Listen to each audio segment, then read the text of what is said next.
Buen día, damas y caballeros. Bienvenido a la conferencia virtual titulada La Auditoría del Fraude. Les habla la estudiante Keila Sarria de la Universidad Metropolitana, estudiante en Administración de Negocios.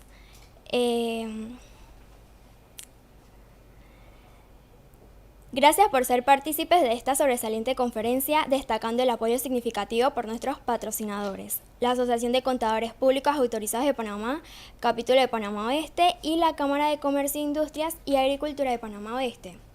Agradecemos a la mesa principal conformada por el profesor Emanuel Mendieta, coordinador de la extensión de la Universidad Metropolitana de Educación, Ciencia y Tecnología, el profesor Bienvenido Gutiérrez, presidente de la Asociación de Contadores Públicos Autorizados de Panamá, Capítulo de Panamá Oeste, el licenciado Lionel Olmos, presidente de la Cámara de Comercio, Industria y Agropecuaria de Panamá Oeste, la magíster Génesis Fruto, representante de la CONTAP, y el profesor José Achurra, del Centro Regional Universitario de Panamá Oeste de la Universidad de Panamá. A continuación, Mixila Garibaldo, estudiante del Centro Regional Universitario de la Universidad Metropolitana, estudiante en la licenciatura de Administración de Negocios, nos proporciona la invocación religiosa.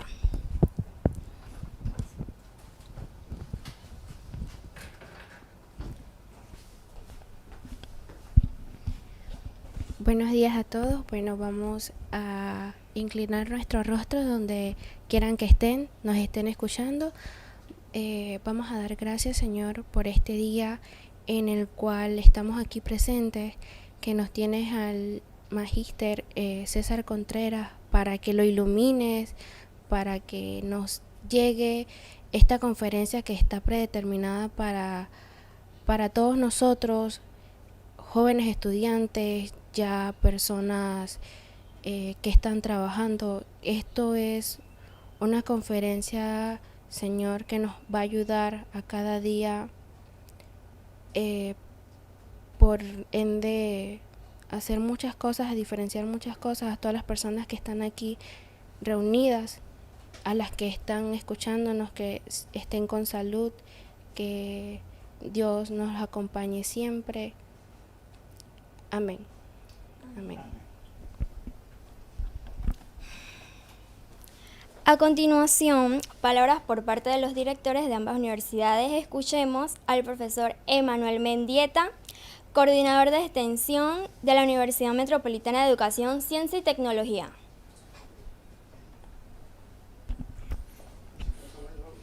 Ok, buenos días a todos. Es un honor para mí estar aquí como coordinador de extensión de UMESIT, sede de La Chorrera, y dar la bienvenida a esta importante conferencia sobre la auditoría del fraude. Este tema es esencial en el mundo actual, donde la integridad y la transparencia son valores fundamentales. La auditoría del fraude nos lleva a reflexionar sobre la importancia de mantener estándares éticos elevados en nuestras prácticas profesionales. Como futuros profesionales es crucial comprender las implicaciones del fraude y cómo podemos contribuir a prevenirlo en nuestro campo respectivo. Esta conferencia no solo es una oportunidad de adquirir conocimientos especializados, sino también para inspirarnos mutuamente y comprometernos a ser agentes de cambios en nuestras comunidades y entornos laborales. Quiero aprovechar este momento también para motivar a los estudiantes de nuestra casa de estudio UMESIT y de la Universidad Nacional de Panamá a participar activamente en esta actividad. La educación no solo se trata de adquirir conocimientos teóricos, sino también de aplicar esos conocimientos en situaciones del mundo real. Esta conferencia ofrece una plataforma para expandir nuestros horizontes académicos y profesionales. A medida que absorbemos la riqueza de la información que se compartirá aquí, recordemos que somos la próxima generación de profesionales que pueden influir positivamente en la sociedad. La integridad, la ética y la responsabilidad son los cimientos sobre los cuales construimos nuestro futuro. En conclusión, agradezco a todos los participantes, oradores y organizadores por hacer posible esta conferencia. Aprovechemos al máximo esta oportunidad para aprender, compartir ideas y fortalecer nuestro compromiso con la excelencia y la integridad. Que tengan una conferencia productiva y motivadora. Muchas gracias. Seguidamente, palabras por el profesor José Achurra del Centro Regional Universitario de Panamá Oeste de la Universidad de Panamá.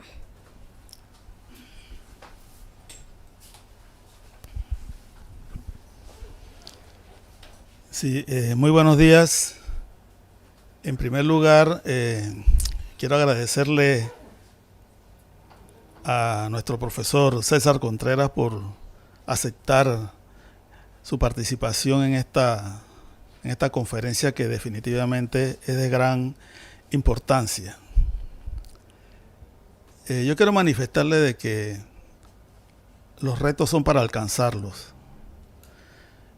Y en el curso de administración de la Escuela de Contabilidad se les puso este reto a los estudiantes del segundo año de contabilidad.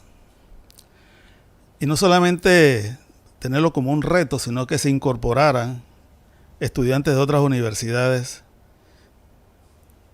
¿Para qué? Para que en forma paralela pudieran organizar este evento.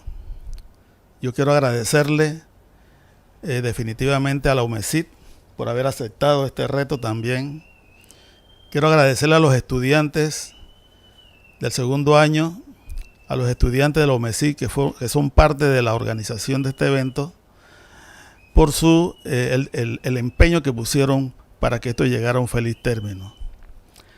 Definitivamente que han sido días difíciles, sin embargo, nunca dieron su brazo a torcer, y a pesar de que en un principio esta conferencia iba a ser presencial, el producto de las situaciones que estamos viviendo, ¿verdad?, en nuestro país, ellos llegaron y presentaron la alternativa de que se hiciera de una manera virtual. Agradecemos a todos su participación. Yo siento que esto es un inicio, ¿verdad?, para futuras conferencias, pero no solamente la Universidad de Panamá, sino involucrar a otras universidades también. Y que esto sea un programa anual prácticamente que se pueda realizar, porque definitivamente de este tipo de conferencias se aprende mucho. La convivencia, los problemas, las situaciones que se dan, todo eso es parte práctica de lo que los estudiantes de nuestras universidades deben convivir y deben llevar. Gracias a ustedes por haber aceptado el reto. Definitivamente, posteriormente vamos a hacer un debate sobre para culminar el curso, vamos a hacer un debate de toda la organización del evento, y estoy seguro de que el aprendizaje, ¿verdad?, o el proceso de enseñanza-aprendizaje va a ser de una manera diferente. Así que muchas gracias a todos, y le paso aquí el micrófono a la...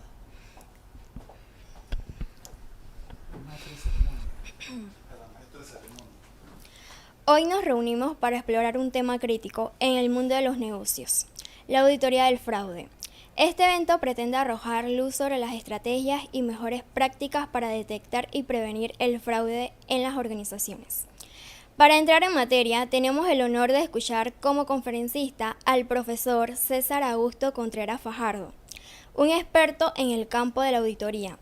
El profesor César Augusto Contreras Fajardo es egresado de la Universidad de Panamá, donde obtuvo los títulos de licenciado en Contabilidad, posgrado en Contabilidad, con especialización en Contraloría, posgrado en Docencia Superior y maestría en Contabilidad con énfasis en Auditoría. El profesor Contreras es el primer panameño en obtener la certificación internacional de auditoría forense en las Naciones Unidas, que se imparte en la Universidad para la Paz de las Naciones Unidas, con sede en San José, Costa Rica, en conjunto Confelade y Luis Fernández García Group. El profesor Contreras también es egresado de Georgetown University de Washington, D.C. Cuando completó todos los requisitos del programa de diseño y formulación estratégica para la implantación de políticas públicas anticorrupción. El profesor Contreras ha sido perito contable forense en las áreas civil, familiar, penal y arbitraje. Adicional, ha sido perito en casos de lavado de activos. Contador público autorizado, examinador de fraude autorizado, auditor forense, perito contable. El profesor Contreras fue relator de la OEA en la mesa 2 relacionada con la implementación de la República de Panamá de las recomendaciones del MESICIC en base a la Convención Interamericana contra la Corrupción. El profesor Contreras fue consultor de las Naciones Unidas para la evaluación del Censo Nacional de Población y Vivienda 2020 en el área de contrataciones públicas. Fue el primer director del Centro de Políticas Públicas y Transparencia de la Universidad de Panamá y coordinador general para la República de Panamá del Proyecto de Gobernabilidad y Gerencia Pública de la Corporación Andina de Fomento, George Washington University y la Universidad de Panamá. El profesor Contreras es profesor de la Universidad de Panamá y también ha impartido clases en la Universidad Interamericana de Panamá, Universidad del Contador Público Autorizado, ISAE Universidad y en la Universidad para la Paz de las Naciones Unidas. Fue auditor de la Contraloría General de la República de Panamá por más de 15 años. Fue director nacional de Auditoría Interna de la Universidad de Panamá.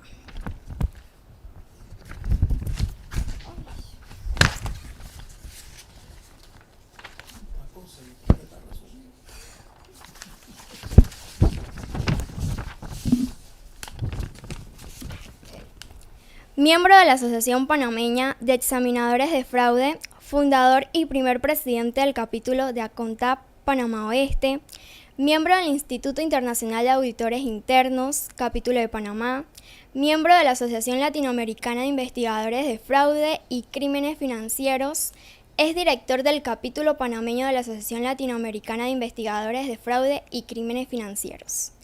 Con ustedes, el profesor César Augusto Contreras Fajardo. Muy buenos días. Es para mí un placer y estoy muy emocionado porque nunca es como dar una conferencia en el lugar donde uno vive, donde uno convive y con gente a la cual uno quiere mucho, a la cual conoce hace mucho tiempo, a la cual uno ve cómo han crecido como personas que uno está viendo aquí alrededor, que han sido estudiantes nuestros y que luego se han desarrollado en el mundo profesional, y eso a uno lo motiva y lo incentiva a seguir estableciendo, ¿verdad?, esto. Y primero que todo y antes que todo, darle gracias a Dios por tenernos aquí y poder establecer esta conferencia. Ante todo, a la mesa principal, felicitarlos a la Asociación de Contadores Públicos Autorizados de Panamá, licenciado bienvenido, a la UMESIT, a la Universidad de Panamá, a la Cámara de Comercio, a todos los señores de la mesa principal aquí presentes, por esta actividad y como bien señalaba el profesor Achurra, que esperemos que no sea la primera y que pueden contar con nosotros para todo. Entrando en materia, damas y caballeros, la auditoría del fraude. Nosotros hemos preparado una conferencia bastante básica, pero también con mucho contenido, donde veamos métodos de prevención, detección e investigación de fraudes dentro de las organizaciones para que podamos establecer eso. Al mismo tiempo, ¿por qué lo presentamos de esta manera? Porque la AIC hace poco, en la ciudad de Guatemala, presentó su manual de auditoría forense que pronto estará colgado en su plataforma, lo cual será de utilidad para todos los que de una u otra manera nos desenvolvemos en este campo. pero no podemos empezar si no vemos primero cómo se define el fraude. ¿Qué es el fraude?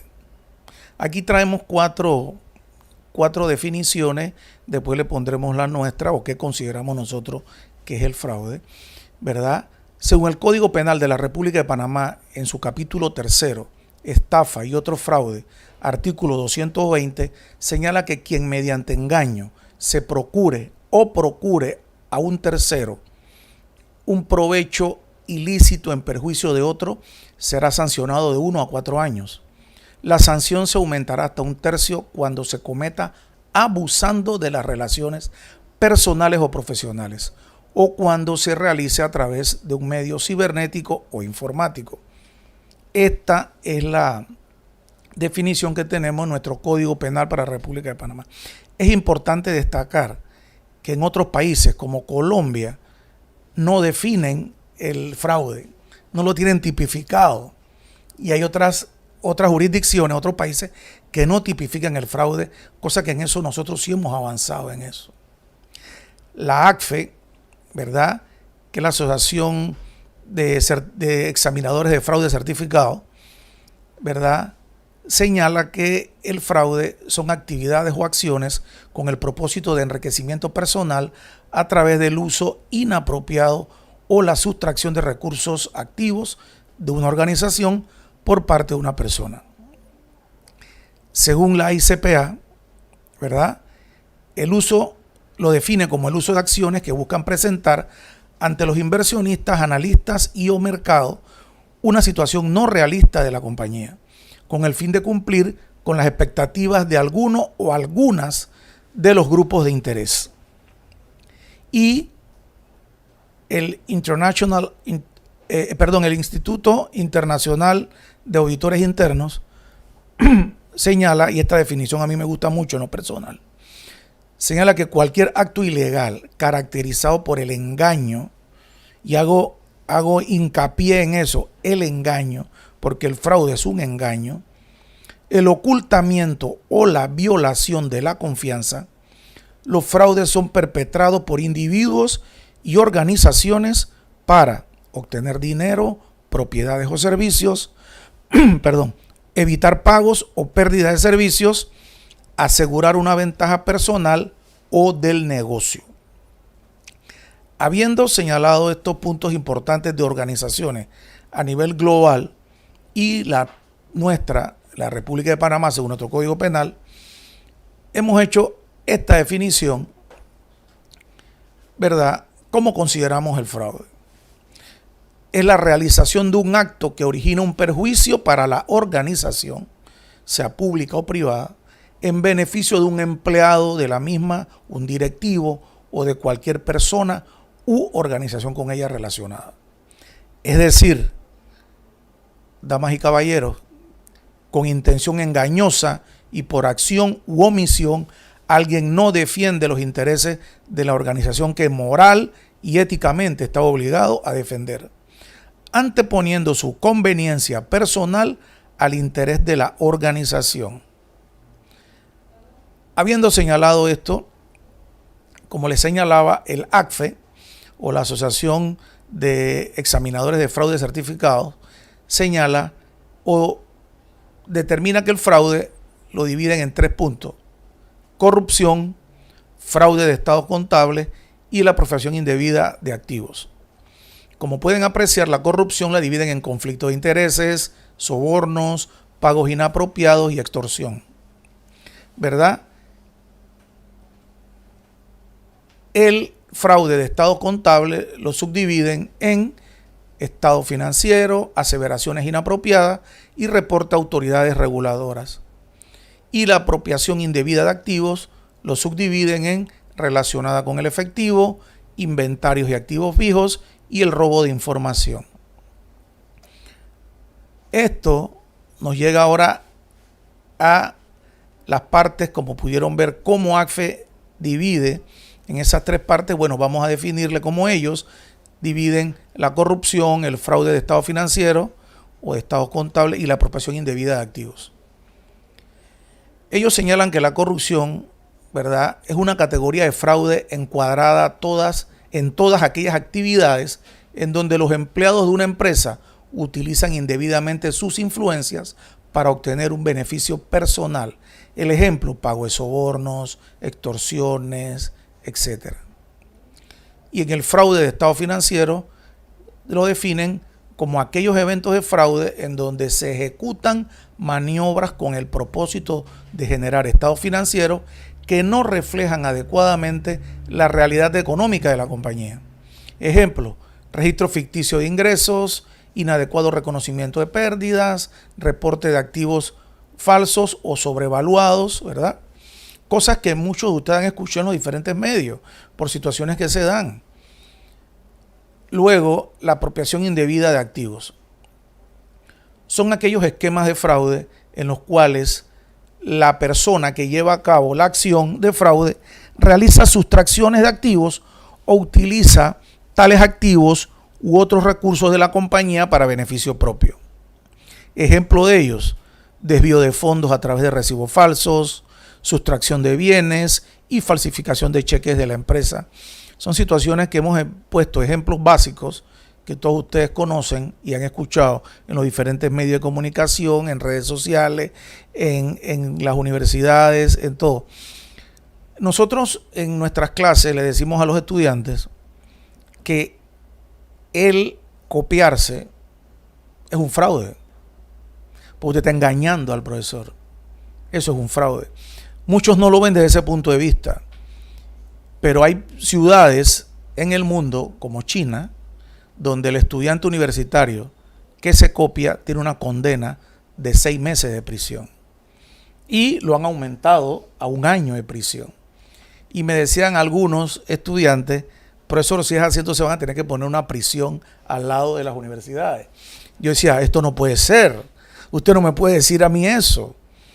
¿Por qué? Porque es de vital importancia que en las universidades quien se para enfrente no es que se lo sepa todo. Él es simplemente un guía, un orientador. El estudiante tiene que buscar, porque la educación de adultos y la educación que tratamos de hacer es diferente a una educación pedagógica o lo que se da de niño, porque el adulto aprende diferente. El adulto aprende haciendo. Y a veces hay muchas personas que estudian en la universidad que quieren tratar o que el docente les explique como cuando ellos estudiaron de niño. Y ese es un gran problema que es parte de lo que tenemos que corregir y es parte de lo que se da también cuando damos capacitación.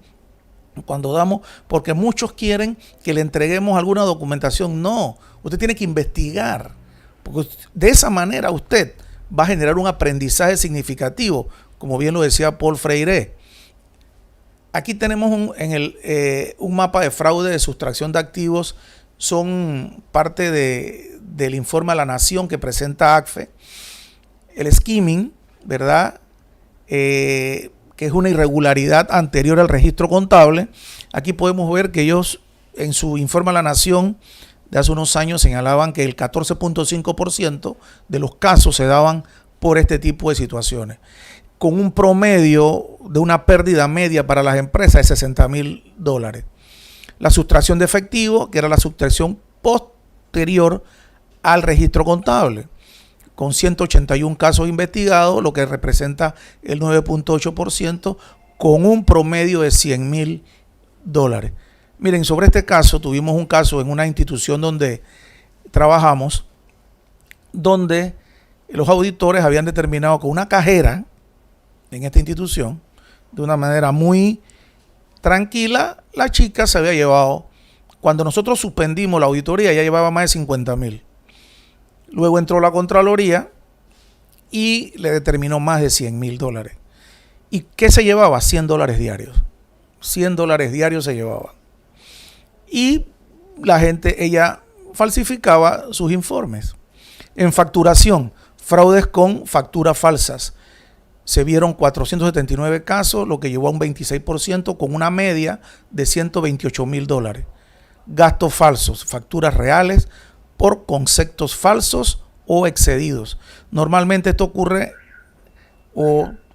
cuando eran facturas reales, personas que compran facturas a las empresas y luego la introducen ante las organizaciones. fraude con cheques, ¿verdad? Que es fraude por sustracción o alteración de valores, el 13.4, donde la media es de $131,000. Cuando hablo de la media, tenemos que tener claro que es la suma total de todos los actos de pérdida que se dieron en las empresas y llegamos a ese valor. Y miren el valor que se encuentra, son valores bastante significativos. En planilla, son irregularidades a través de esquemas en el proceso de planilla, donde incluyen dentro de las planillas personas que no laboran, pero que quien cobra se hace beneficio de eso es el funcionario que realiza esa situación. Y esto ocurre a nivel global. El 8.5% con una media de $72,000 cuando se enteran del negocio que se estaba dando irregular. Registros falsos. Estos registros falsos de efectivo para conciliar acciones de fraude. Muchas veces maquillan o trabajan las conciliaciones bancarias, introducen cosas pero nadie las revisa. Esto da una media de $23,000 cash on hand, ¿verdad? Un uso indebido del efectivo de la empresa, un 12.6%, lo que nos lleva a una media de $23,000, y un robo de activos, excepto efectivo, porque el efectivo lo tenemos arriba, con una sustracción de activos que no son dinero en efectivo, arriba del 16.3%, que nos lleva a $90,000 de promedio. Miren, antes de esta conferencia, cuando el profesor Achurra, el profesor Bienvenido y las estudiantes me hablaban para esta conferencia, nos dimos a la tarea de ver los delitos en la provincia de Panamá Oeste. Entramos al Ministerio Público y nos pusimos a ver todos los delitos económicos, ¿verdad?, que se estaban dando, y hemos visto que desde el 2008 no terminé de pulir la gráfica, pero ha habido un incremento en los delitos financieros en nuestra provincia, y ha habido un aumento hasta en lavado de activos. Por lo menos el artículo 220, ustedes pueden entrar, los invito a la página web del Ministerio Público y se podrá enterar directamente. Lo que me encanta que el Ministerio Público los tiene por artículo. Yo lo que les leí al principio del artículo 220, estafa y otro fraude, y ahí usted ve la cantidad de personas por sexo, porque ojo, la mujer delinque de una manera muy diferente al hombre, ¿verdad? Fundamentalmente la mujer delinque por vanidad, el hombre no tanto. Son una serie de situaciones y es muy interesante lo que tiene el Ministerio Público y la Contraloría, que también vimos, porque la Contraloría sí lo tenía un poquito más atrasado, el Ministerio Público lo tenía y estábamos haciendo un match, por eso es que no pudimos, porque esto nos ha despertado la curiosidad de poder hacer una investigación al respecto en la provincia y ver qué están haciendo las instituciones que tienen que ver con esto y poder conversar. Ojalá esté el fiscal Juan Fernando aquí, porque lo invitamos a que participara de la audiencia y pensábamos conversar con él para ver cómo podíamos generar esto. Continuando, damas y caballeros, tenemos que, para poder hablar de fraude, tenemos que hablar de las teorías sobre la motivación delictiva que más abundan, o las más importantes, que son tres teorías básicas sobre la motivación delictiva de las personas. ¿Por qué la gente comete fraude? ¿Se da cuenta? Y como habla un amigo mío, que esto no es solo débito y crédito cuando vamos a investigar esto. Esto va mucho más allá. Por eso que el auditor del fraude, el auditor forense, el auditor tiene la obligación de también conocer otro tipo de ciencias alternas, porque esto es multidisciplinario, no es solo. Yo necesitaría en algún momento de un administrador público, porque es el que conoce sobre la cosa pública, que me guíe sobre estas cosas, ¿verdad? Pero esto lo vamos a ver más adelante cuando tenemos otras diapositivas donde señalamos esto. Bien, la teoría de asociación diferencial del doctor Edwin Sutherland señala que el comportamiento delictivo se aprende por la asociación con quienes definen dicho comportamiento en términos favorables y por el aislamiento de quienes lo definen desfavorablemente. Las personas en las situaciones pertinentes adoptan ese comportamiento tan solo si el peso de las definiciones favorables es superior al de las desfavorables. En otras palabras, ya poniéndoselo en un lenguaje llano, la empresa que logra crear un clima de honradez puede reducir sus pérdidas al asegurarse que los factores desfavorables hacia el delito contrarrestan a los favorables. Entonces esto es importante según el doctor Sutherland, todo esto. Ahora, esta teoría no explica el malversador o falsificador solitario, ese delincuente solo que él. Bueno, esta teoría no la maneja, ellos solamente es en la parte entre varios. Entonces esta parte es importante porque para cuando vamos a hacer este tipo de investigaciones tenemos que perfilar a la persona y saber con quién estamos tratando, contra quién estamos viendo, a quién estamos investigando. Luego nos viene la teoría de la motivación delictiva de don Donald Creasy, que es una de las más famosas y la que se utiliza mucho. Él es el creador del triángulo del fraude, ahora lo vamos a ver, pero primero quiero explicar las tres teorías y luego vamos a entrar en la teoría de él. El doctor Creasy ha sido en el mundo el que más se ha seguido sobre eso, pero esa parte lo veremos. Él señala que las personas en quienes se confía traicionan esa confianza cuando se ven a sí mismas en un problema financiero que no pueden compartir. Adquieren conciencia de que dicho problema puede resolverse en secreto, violando la confianza en ellas depositada, siendo capaces en tal situación de encontrar las palabras que les permiten adecuar su concepción de sí mismas como depositarias de confianza a su concepción de sí mismas, como usuario de bienes o fondos confiados. Esto es bien delicado, es bien... Y ahora más adelante explicaremos en detalle esto y todo lo que corresponde, estos vértices de este triángulo, que es lo que más utilizamos en la investigación del fraude, es la teoría sobre la motivación delictiva del doctor Creasy. Y luego viene la teoría del doctor Durkheim sobre la anonimia. Sobre la motivación delictiva esta, señala que las aspiraciones de las personas están equilibradas por las oportunidades de que disponen para realizarlas. Se produce un estado de satisfacción. Por el contrario, el delito se cultiva en un espacio existente entre aspiraciones y oportunidades. Si las primeras no pueden realizarse mediante oportunidades legítimas, se emplearán para ello métodos no convencionales. Ellos verán de qué manera. Y miren, damas y caballeros de la audiencia, si nosotros no podemos investigar un fraude, si no sabemos cuál es la teoría o la motivación, ¿qué puedo preguntarle? Cuando voy a hacer un cuestionario, ¿cómo le vamos a preguntar?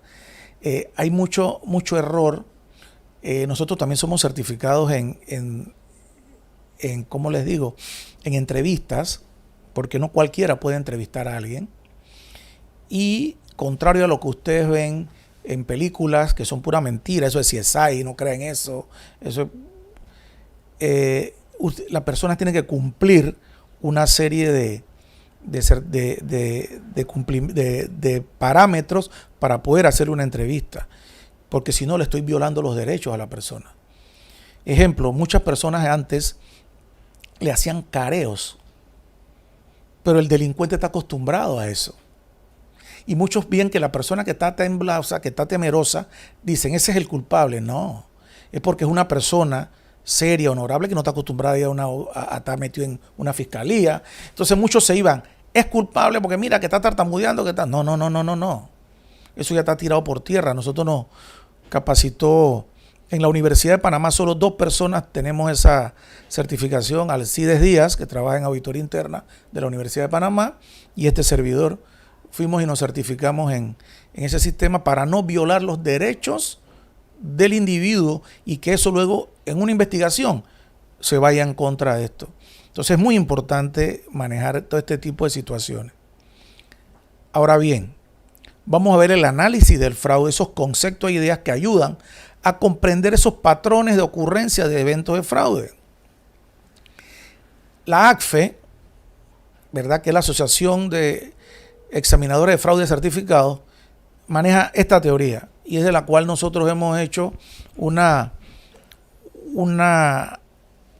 tenemos una conferencia sobre esto que le ofrecimos a Bienvenido en otra parte, que es el control interno para prevenir el fraude, en otra ocasión, para que ellos señalan que va a haber un 80% de la población, cuando hablo de la población, en la población investigada, llámese oficina, institución, donde quiera usted ponerlo, va a haber un 80% de la población que puede involucrarse en conductas ilegales. Pero eso va a depender de quién lo dirige. Va a haber un 10% de la población que nunca se involucrará en conductas ilegales. Puede bajar el mismo Satanás. Y esas personas no van a ser siempre rectas y honestas. Pero en cambio, va a haber un 10% de la población que pueden tener de jefe a Jesucristo, a Padre Pío y a todo el mundo, que ellos van a robar, porque ya lo tienen. Entonces, esto ha sido a lo largo de los estudios que ha hecho la ACFE para establecer este análisis. Para mí era importante que vieran esto, porque a veces viendo la cabeza de quien dirige, asimismo, usted se va dando cuenta cómo el funcionario comete. Porque ellos dirán, hey, si mi jefe está robando, yo también lo puedo hacer. Si él hace esto, yo lo puedo hacer. Entonces son situaciones que en realidad y ellos lo han demostrado, lo han estado divulgando a lo largo del mundo, ¿verdad? Ellos lo llaman la regla del 10-80-10. Entonces la idea para el administrador, para el gerente, es siempre identificar esos 10%. Esos 10 que son siempre honestos y ese 10 que aunque pongas a Santa Cecilia, que la celebrábamos en estos días, van a cometer irregularidad. Continuamos. Entonces vamos a entrar en el diagrama de crisis, ¿verdad? Lo que hablábamos y vemos los elementos de ese fraude, que es oportunidad, el incentivo, la presión y la racionalización. Aquí puse un casito muy pequeño, que lo vamos a ver ahora, de una empresa ficticia de La Chorrera, y vamos a ver algunos elementos que van a poder ver y poder internalizar mejor para ustedes, chicos, y público que nos escucha con relación a esto. ¿Sabe usted dónde proviene esta teoría técnica? Como bien lo señalamos, este sistema fue desarrollado por el doctor Donald Creasy, quien fue uno de los exponentes más certeros en el tema. El doctor Creasy es un criminólogo estadounidense que desarrolló uno de los modelos más aceptados y que explica el por qué buenas personas se convierten en delincuentes. Este modelo se conoce como el triángulo del fraude. Su investigación se centró en defalcadores, a quienes llamó violadores de la confianza. El triángulo del fraude distingue 3 factores que deben estar presentes para que una persona común cometa fraude. Él investigó a más de 200 personas que habían sido condenadas para poder llegar a estos resultados. Y los elementos del fraude, el primer elemento, como vieron, el primer vértice es la oportunidad. ¿Qué es la oportunidad? Para que ocurra un fraude o una irregularidad dentro de una compañía o una organización, sea pública o privada, debe existir una debilidad a explotar en un determinado proceso. La ausencia de un control, la desidia en alguna parte del proceso o área donde ocurre el evento. Por ejemplo, el caso que les puse antes, un cajero tiene el hábito de retirar mensualmente sumas de dinero en forma directa de la empresa y ante las necesidades de efectivo propias de su actividad. Esa persona necesita dinero porque tiene algún problema, el esposo perdió, pongamos que es una dama, el esposo perdió su trabajo, necesita dinero, ¿verdad? Entonces ve la oportunidad, ¿verdad? Entonces genera esos requerimientos de efectivo y esconde las diferencias en informes que tiene que presentar, los ajusta, los hace de cualquier manera. Entonces esto nos lleva a nosotros a identificar ciertas debilidades, ¿verdad? Inexistencia de procedimientos básicos de control interno, tales como arqueo de fondos sorpresivos por parte de auditoría interna, uso discrecional del efectivo por parte del tesorero. Aquí pusimos tesorero, pero en realidad todo el que tiene que ver con el área de finanzas, sin ningún tipo de control. Y un desconocimiento de la operatoriedad y procesos de tesorería o de finanzas y ausencia de una diagramación de todos los controles internos. Y es algo que hemos venido viendo a lo largo de todo nuestro andar. Miren, en el Estado panameño y en la empresa privada, en la República de Panamá y en Latinoamérica, es triste, pero no hay no se valora al auditor interno como debe ser. Y le traigo el ejemplo típico en Costa Rica y Chile, no sé si lo habrá cambiado, donde el presidente de la República llamaba una vez al año a los directores de auditoría. Y el director de auditoría no puede ser destituido por el ministro que lo nomina. Y le pregunta, por decir un ejemplo, me llama el señor presidente de la República, José Achurra, y me pregunta yo como director de auditoría interna del Banco Chorrerano, y me dice, César, ¿cómo se está comportando el gerente o el director? ¿Cómo lo está haciendo? Y yo le digo, bueno, mire, señor presidente, no ha hecho esto está... Y si no te preocupa porque él no te puede destituir. El único que te puede votar al director es el presidente, salvo buenas especificaciones. Y esa es una recomendación que yo hago a mi país. Si usted tiene un sistema de control interno, en este caso los auditores internos en la parte pública, que tengan el conocimiento, son ellos la primera barrera de control, como dijimos, es la infantería, que tiene que empezar a luchar y ver luego qué se hace y qué no se hace. Claro está, con el conocimiento, porque ojo, no es que va a detener la institución. La institución tiene que generar, porque el auditor interno tiene que generar un valor agregado a la institución. No auditores internos de la vieja guardia que llegan y te dicen suspendan todo. No. Ese no es auditor moderno. Y lastimosamente hay auditores todavía que hacen eso. El otro elemento que dice el doctor Crisis es el incentivo o la presión o la necesidad de esa persona. Debe existir un incentivo, una necesidad interna o presiones externas que generen que el individuo sea llevado a cometer la irregularidad o la acción de fraude. Y mire, acuérdense cuando vimos, el doctor Crisis señala que como gente buena, que nunca había cometido esto, comete situaciones. A veces lo hacen o el incentivo, la presión o la necesidad, porque de repente un hijo fue detenido, necesita pagar alguna fianza, necesita pagar algo, se les perdió, no tienen dinero para comer. Hay diferentes situaciones. Por ejemplo, existencia de personal clave de la empresa, gerentes ponemos, con importantes necesidades financieras. ¿Por qué? Porque su nivel económico se ha comprometido mucho más de lo que pueden. Es como decían nuestros abuelos, ¿verdad? Uno se debe arropar hasta donde la manta dé. Presiones relacionadas con la determinación de objetivos de difícil cumplimiento por parte de los empleados de la empresa y un clima hostil dentro del ambiente laboral o tratos inadecuados. Estas debilidades identificadas son, ¿por qué? Inexistencia de procedimientos tendientes a verificar el estado financiero de funcionarios clave de la compañía. Aquí en este caso es importante la Oficina de Recursos Humanos de la institución. ¿Por qué? Porque yo no puedo poner un cajero que esté cobrando $10 por quincena. Yo no puedo tener gente en puestos clave que estén cobrando esto. Por eso que ustedes ven que en la policía en Estados Unidos, cuando Recursos Humanos determina que un policía está muy comprometido en su nivel, la misma policía le trata de conseguir un trabajo extra. ¿Para qué? Para que él no sea ápice, para que sea producto de que sea sobornado o alguien. Entonces ahí es importante, se dan cuenta que es multidisciplinario, que Recursos Humanos determine esa parte, claro, en compañía o en concordancia con auditoría interna, y que eso sea parte de evaluar. Yo tengo que evaluar a los funcionarios. ¿Cómo es posible que yo tengo alguien que de repente está cobrando $15, $20 o hasta que no cobre nada? Tiene todo el cheque comprometido. ¿Cómo hace esa persona para pagar sus cuentas? Porque tiene cuentas. Entonces va a tener que tomar activos de la institución para poder hacerle frente. Y la inexistencia de canales de comunicación adecuados para informar situaciones especiales. Entonces son situaciones importantes sobre esto. Y el último elemento es la racionalización o la justificación que hace la persona que cometió los dos elementos anteriores.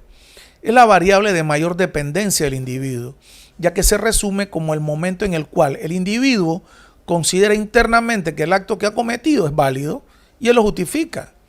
Por ejemplo, situaciones internas tales como una elevada aprobación por alcanzar los objetivos. Oye, yo vengo sábado, domingo, yo vengo en el mismo salario y yo creo que yo me merezco llevarme esta cosa.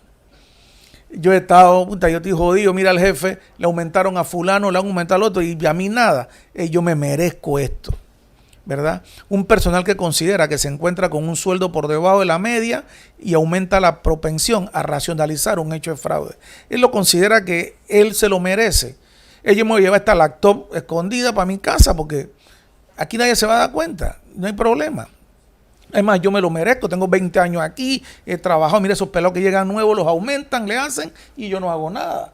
Entonces, tenemos que tener esos elementos. Aquí no aplican las debilidades identificadas porque aquí en realidad son propiamente del individuo y sobre lo que señalamos, ¿verdad? Entonces, habiendo dicho esto, ¿cómo controlamos eso?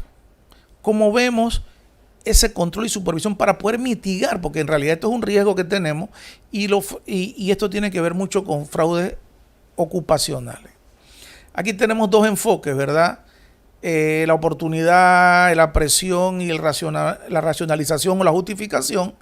Y luego entonces tenemos como contención del fraude. En el enfoque 1, que es la racionalización o justificación, y la presión, los controles son ¿qué? Un buen código de ética, manuales de conducta, una política de recursos humanos adecuada, una evaluación del clima laboral, ¿verdad? Porque a veces hay jefes que son nada que ver, líneas de reporte de irregularidades, y miren, son cosas que a veces, miren, no vemos, y recursos humanos es fundamental en estas líneas de enfoque para minimizar o controles para que no se dé fraude en la organización.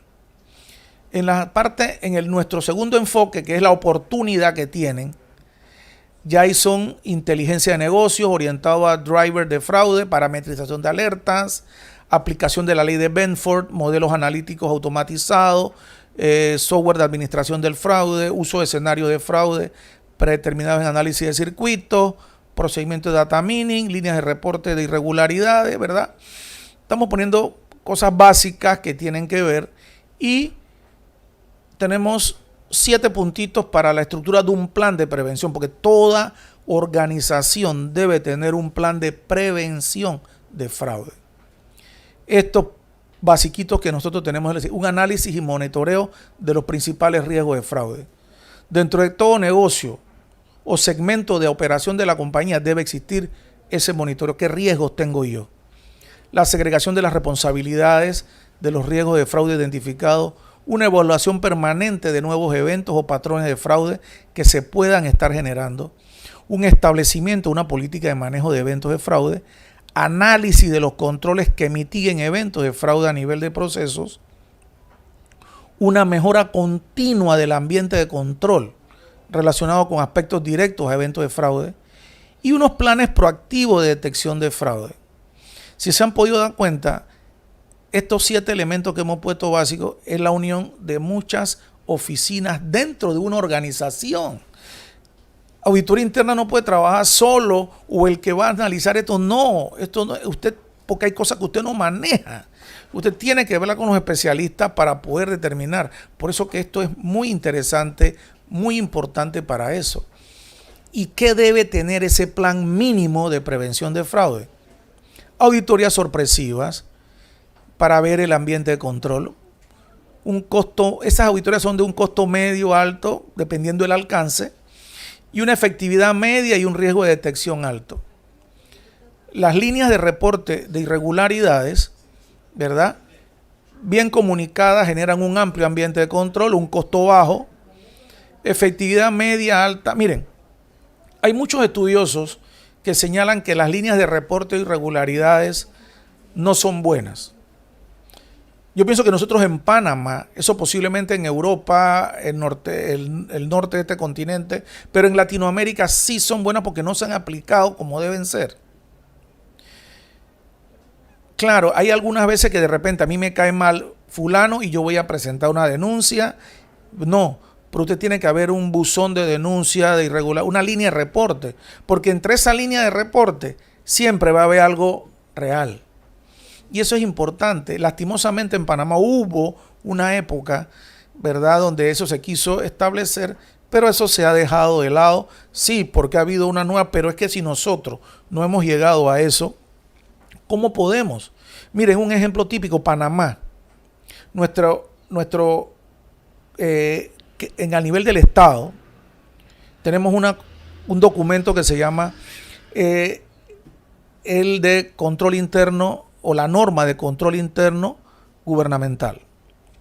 Desafortunada esa norma de control interno, que cada vez que tengo una tribuna lo señalo, está obsoleta. Data del 99, señores, del siglo anterior. COSO 1 y ya estamos en COSO 3. En el continente americano solo 2 países no han actualizado su norma, Haití y Panamá. Eso es una vergüenza. ¿Ah? Entonces, ¿cómo nosotros podemos establecer eso? Y eso se lo hemos dicho, le hemos emitido nota a los contralores, le hemos emitido nota a los compañeros de la Contraloría de que tienen que modificar eso. ¿Por qué? Porque esa es la norma. ¿Y qué ocurre? Esto ha ido evolucionando. Miren, por lo menos COSO 2 es administración del riesgo de fraude. No hemos llegado allá. Uno de los últimos países en actualizarlo fue República Dominicana en el 17-18. Y luego, la capacitación al personal, lo que genera un amplio ambiente de control, un costo medio, una efectividad media. Por lo menos nosotros, cuando tuvimos como directores de auditoría interna, siempre tuvimos una íntima relación casualmente con el profesor Achurra, y dimos mucha capacitación a los funcionarios sobre la norma de control interno y cómo estaba eso. Y todos los funcionarios a nivel nacional firmaban y se dieran capacitaciones para eso. Eso tiene que hacerse y en todas las instituciones y constantemente, para que ellos sepan qué tienen que ver con eso. Entonces son cosas importantes que deben hacerse como mínimo para prevenir el fraude o como un plan de prevención de fraude. ¿Por qué es importante esta prevención? Porque puede traer pérdidas directas, ¿verdad? ¿Esa pérdida directa qué? El desfalco o lo que se perdió. También hay rumores dentro de la empresa, lo cual daña ¿qué cosa? Daña la imagen de la institución, de la empresa. Y pérdidas indirectas como que los honorarios de los investigadores, porque ahora se dio el caso, ahora tengo que empezar a investigar quién lo hizo, las costas de juicios, cargo de peritaje interno, gastos relacionados con la investigación, demandas judiciales, un clima laboral inadecuado, porque queda todo el mundo chuleta, quién robó, quién lo hizo, y una imagen de la empresa deteriorada. Aquí tenemos el casito muy sencillo que les puse para que pudiéramos ver todo esto y la aplicación de todo lo que hemos conversado. El rubro es una empresa que se dedica a la producción de artículos de plástico, con la ubicación en La Chorrera, con una empresa que tenga 950 personas más o menos aproximadamente. Ojalá tuviéramos una empresa aquí en Chorrera de esa magnitud. Y el resumen de la situación es la siguiente. La empresa requiere de servicios de auditoría preventiva interna y que nunca había mantenido un esquema interno de control y solicita el diseño de controles internos para sus operaciones. Se aplicó un esquema de auditoría sorpresiva, una línea de reporte de irregularidades, charlas sobre el trabajo de auditoría interna y un relevamiento y análisis de circuitos clave de la empresa. Y se comenzó a trabajar sobre el área de tesorería, finanza y los depósitos de la empresa debido a que se consideró que eran las áreas en donde se involucraba la mayor cantidad de recursos.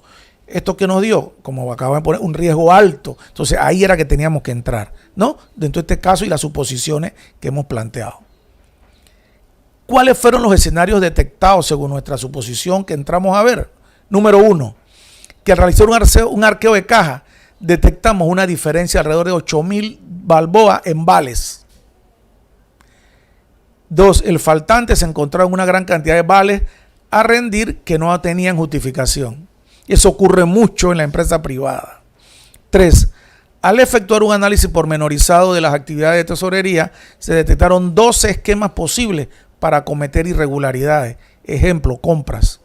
Y 4, los sistemas de la empresa generaban vulnerabilidades de materialidad que iban desde la generación de ajustes contables sin autorización hasta la posibilidad de realizar órdenes de pago en efectivo sin justificación ni control posterior. Ya no, ¿cómo vamos de tiempo? ¿Estamos bien? Sí. Perfecto. Entonces, esto es importante. Voy a tomar un poquito de agua. Esto es importante para poder generar nuestra evaluación. Miren, vimos el caso, las empresas nos contratan para esto y, ojo, esto se tiene que estar dando en este momento en La Chorrera, en Panamá Oeste y en todas las provincias de nuestro hermoso Panamá o de cualquier país del mundo, de los colegas que nos están escuchando en este momento. Aplicando esos elementos que vimos del doctor Crisi, ¿qué dimos cuenta? Que la oportunidad se gestaba en las grandes deficiencias de control interno existentes y que en este caso estaban impactando en los saldos de caja. La falta de arqueos periódicos representaba la mayor falencia. ¿Qué necesidad? El individuo que generó la acción de fraude mantenía grandes necesidades financieras. ¿Debido a qué? A problemas personales y con su familia, y a su vez esta persona tenía el hábito del juego. O sea que posiblemente el señor era un ludópata. ¿Y cómo justificamos eso? ¿O cómo él lo justificaba? Si bien es complejo determinar eso,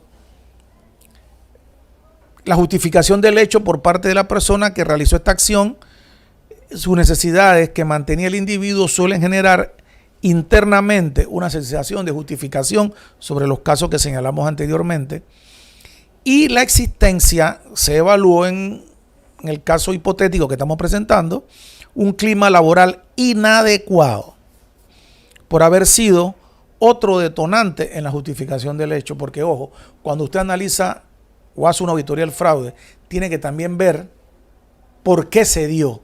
No es determinar, es muy fácil determinar que Lole se está llevando $10, $11. ¿Por qué se dio eso? Entonces esto es supremamente importante. Aquí tenemos banderas rojas inadvertidas, ¿verdad? Hemos puesto unas banderitas ahí. Personal clave de la administración atravesando condiciones financieras muy desfavorables. Un análisis posterior reveló gran cantidad de pedidos de préstamos a todo tipo de entidades, incluidos pedidos en foros abiertos de internet. Es lo que señalábamos, lo importante de que recursos humanos se involucre en esta parte. Conocimiento abierto dentro de la organización sobre los hábitos relacionados con todo tipo de juegos de azar por parte de la tesorería de la empresa o de la administración de la empresa. Una existencia de grandes inconsistencias de control interno, tales como registros directos sobre los saldos reales de caja correspondientes a la contabilidad de la empresa. Miren, aquí es importante destacar que normalmente las empresas en Panamá tienen un atraso sustancial en su registro contable y una conciliación bancaria atrasada. Y el área de contabilidad de una empresa es un área que no todo mundo debe entrar, porque hay muchos delincuentes que llegan a contabilidad a preguntar eso, a preguntar, oye, ¿y cómo van ustedes con la conciliación bancaria? ¿Saben por qué lo hacen? Para poder meter un cheque fraudulento, porque saben que ustedes se van a demorar 2 meses en poder detectar, porque tienen 2 meses de atraso en la conciliación. Ahora imagínense instituciones que tienen hasta 1 año de atraso, que es inconcebible, pero las hay.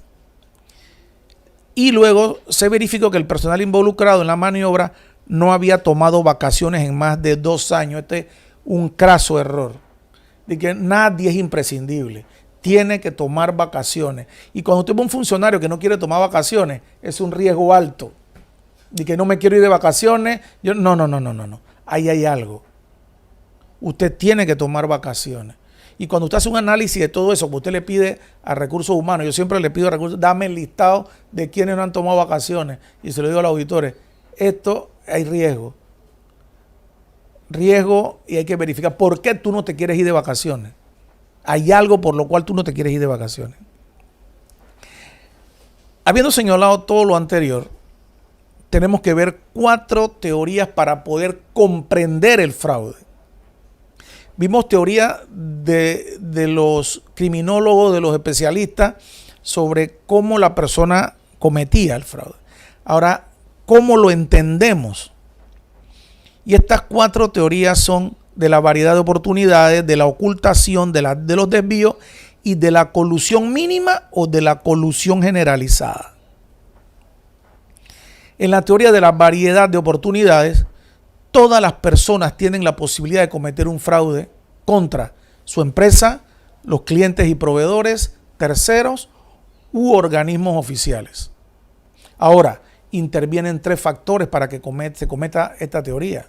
El acceso que el sujeto activo tenga o pueda conseguir a los locales, bienes, cuentas y a lo que cobra cada día más importancia los sistemas informáticos.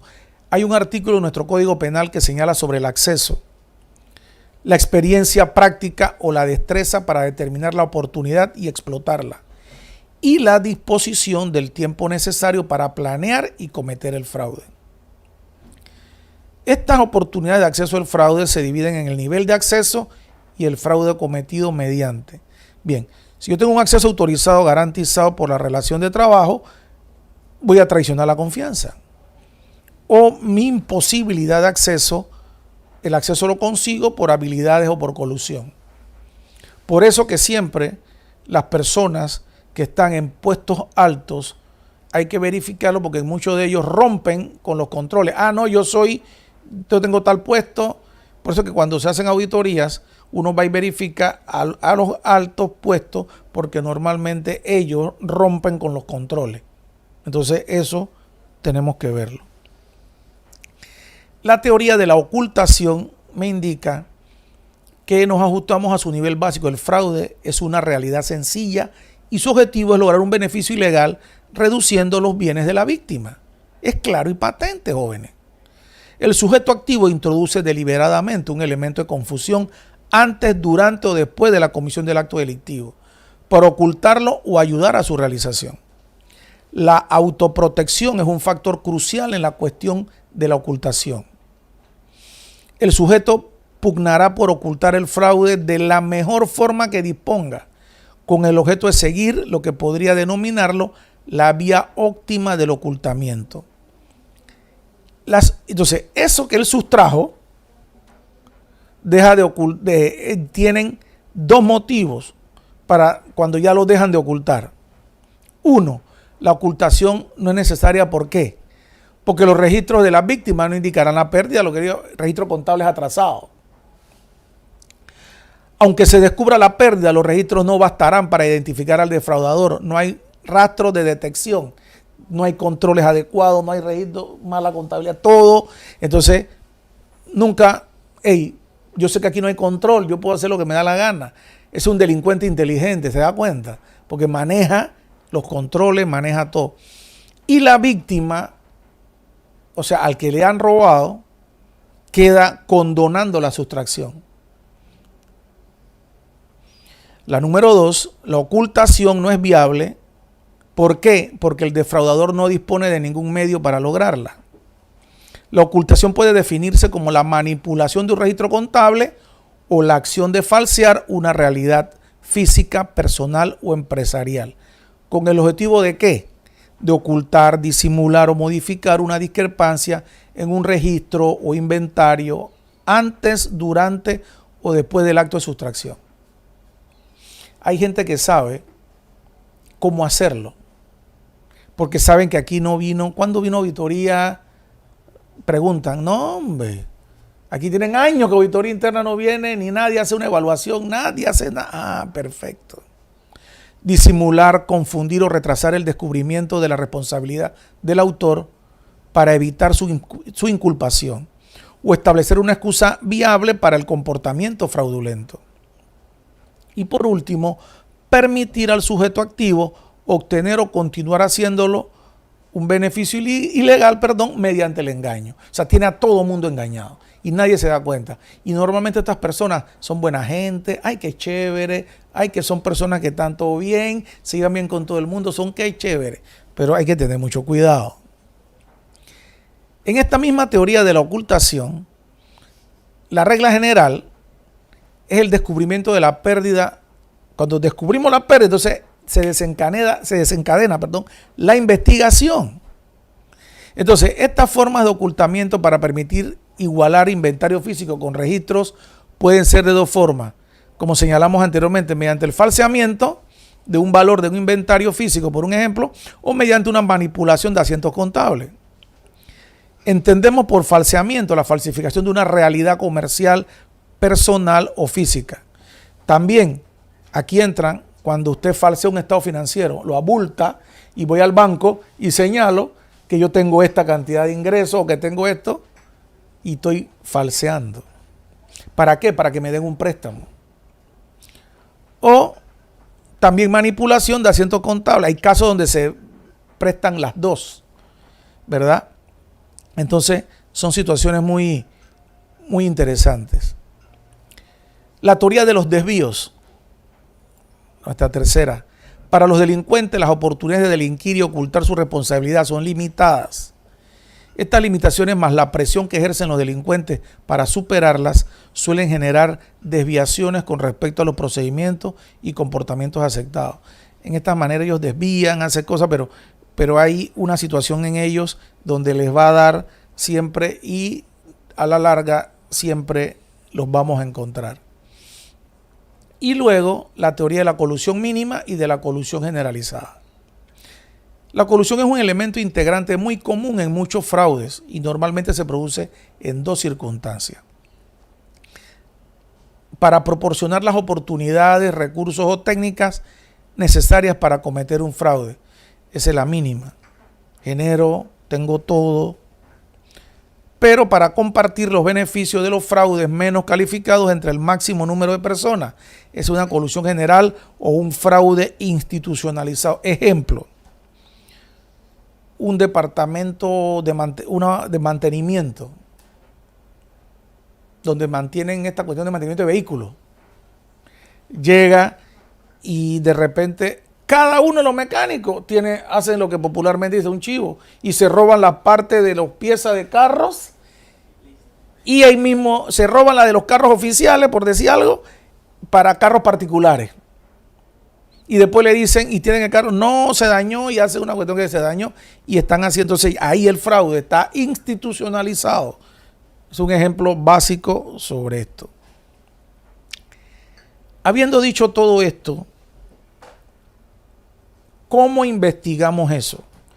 ¿Qué herramientas, qué ciencias entran en esta parte? Básicamente la contabilidad, la criminología, la investigación y el derecho penal, ¿verdad? Y entre muchos de esos cuadros que usted ve, o esos círculos que usted ve, hay lugares donde se interrelacionan, ¿verdad? Ahí hay la estadística, la administración, todo eso entra en esto. Quisimos poner estos 4 básicos para que tuvieran este conocimiento. Para llevar a cabo sus funciones de manera proactiva e interdisciplinaria, la auditoría del fraude integra conocimientos de contabilidad, criminología, informática, investigación, auditoría y derecho penal para la investigación de un amplio rango de problemas futuros. Esta investigación incluye la examinación del fraude, revisiones de debida diligencia, evaluación de la estructura de control interno, así como la evaluación del riesgo, detección de declaraciones falsas en los estados financieros, crímenes cibernéticos y transferencia de dineros ilegales.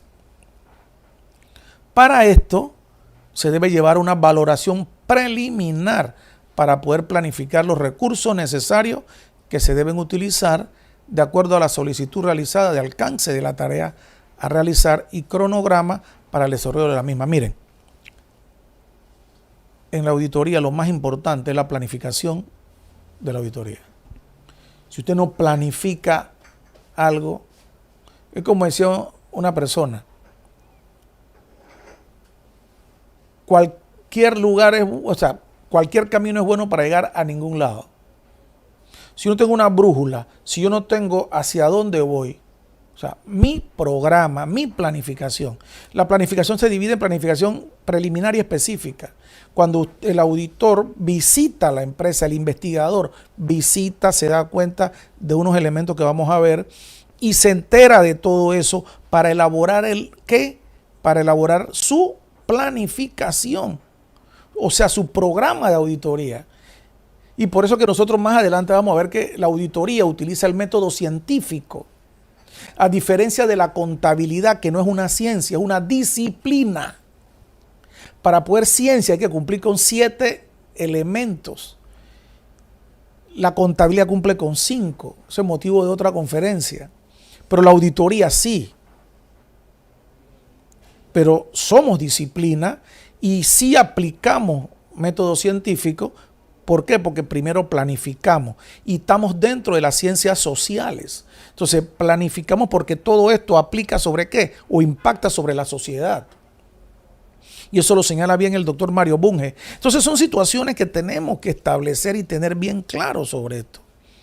Una referencia para el comienzo del desarrollo de una auditoría del fraude puede ser una denuncia formal e informal, oral o escrita, y que obliga a la ejecución de tareas forenses para la futura actuación judicial por consecuencia de una probable futura demanda u oficio judicial.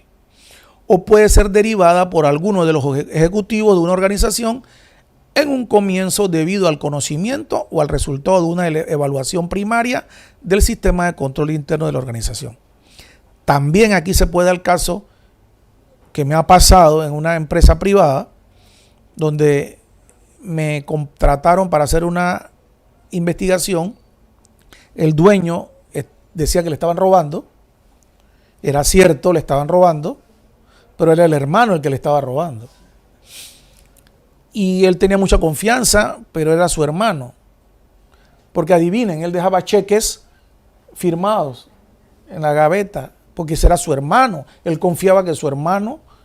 Y cuando yo determiné el faltante o la irregularidad, estaba arriba de $125,000. Tanto fue así que el señor se molestó conmigo. Y yo tuve que mandarle después a cobrar mis honorarios posterior porque él estaba tan molesto, porque él no podía creerlo. Yo le entregué su informe, él me dijo de todo, le digo, pero tú me mandaste a investigar. Ahora, lógico, esa investigación que determinó quién estaba robando no llegó a ningún lado, porque él no denunció a su hermano. Judicialmente él no hizo. Y así como esta, hay muchas investigaciones internas que no van a llegar a los juzgados. Porque también, ¿qué pasa? Imagínense que estén cometiendo una irregularidad en un banco y que el banco lo ventile. Eso riñe contra su imagen corporativa. Entonces ellos prefieren arreglarlo muy por debajo. Y de otro tipo de empresa donde la imagen es muy importante para ellos. Entonces ahí va esa situación. Entonces para lo mismo es necesario conocer en profundidad la organización y estar en condiciones de aseverar lo siguiente. Esto que vemos aquí. Tenemos que entender la naturaleza o actividad de la organización, el lugar geográfico donde se desarrolla su actividad, la naturaleza de los productos o servicios que presta, la organización y su estructura, el medio ambiente donde desarrolla sus negocios y actividades, las relaciones empresariales u organizacionales, alianzas, clientes y proveedores, las regulaciones y normativas que debe cumplir dicha organización, su fuerza laboral, su capacidad operativa, niveles de ingresos y egresos, estándares de la organización, evaluaciones de control interno, reportes de control de gestión. Mucha gente ni tan siquiera le pide, porque hemos visto auditorías que ni tan siquiera cuando le digo, bueno, dame los informes de junta directiva, porque hay una junta directiva y ahí se determina qué hizo la empresa. ¿Y por qué? Y oiga, te necesito porque ahí es que está la parte de la empresa. Personal responsable de las operaciones, modelo de organización, filosofía, las políticas, presupuesto, planes y otros. Deme su presupuesto, porque toda empresa seria hace presupuesto. Su estrategia organizacional y su estilo. Y la investigación y desarrollo de su marketing, diseño de ingeniería de procesos, productivo, distribución logística y servicio a su cliente, entre otros. Esto es basiquito, porque hay muchos otros elementos sobre eso. Entonces, un enfoque adecuado para iniciar un servicio de auditoría del fraude, auditoría forense, con miras a detectar y determinar estos hallazgos de irregularidades, ¿verdad?, de fraude y corrupción, como vimos, en la administración de organizaciones, establecer una metodología que conste de elementos definidos, consistentes e integrales. y como aporte para el desarrollo de nuevas y más eficientes metodologías de investigación de fraude, ¿verdad?, o realización de esta auditoría, nosotros hemos considerado adecuado el siguiente esquema que presentamos, que es el que normalmente nosotros utilizamos cuando hacemos nuestras investigaciones. Ahí está nuestra metodología de la investigación. Definimos y reconocimos el problema, recopilamos las evidencias, evaluamos estas evidencias detectadas y elaboramos un informe. Si se dan cuenta, método científico. Estamos aplicando métodos científicos en nuestra investigación. Y como veremos más adelante, que en la parte de nuestra conclusión, vamos a presentar lo que nos dice el Código de Procedimiento Penal, cómo debe ser el informe para el juzgado, para los diferentes tipos de juzgados, y que me lo dice el artículo 411 del Código de Procedimiento Penal. Y ahí lo veremos más adelante, que ya estamos culminando. Bien, ahora vamos a definir esos 4 puntos de que señalamos, cómo definimos y reconocemos el problema. El objetivo de esa fase es determinar si hay suficientes motivos o indicios, porque es claro, a veces te contratan o piensan que están dando y no hay nada. Entonces, por eso es que hay que primero ver el problema. Ahora bien, es como cuando también se nos contrata del lado contrario. Cuando se me contrata para que yo sea perito o auditor y el Ministerio Público está acusando a alguien. Acusan a Juan. Ya el Ministerio Público emitió una imputación a esa persona. Ya él tiene el porqué, y eso es lo que yo voy a investigar. Ahí está el problema ya reconocido. Es lo que ese fiscal señaló.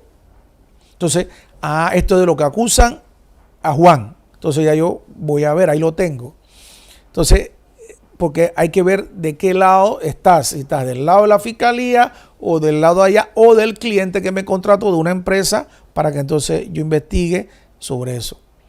El indicio es definido como la totalidad de las circunstancias que conducen a una persona razonable, prudente y profesionalmente preparada a creer que un fraude ha ocurrido.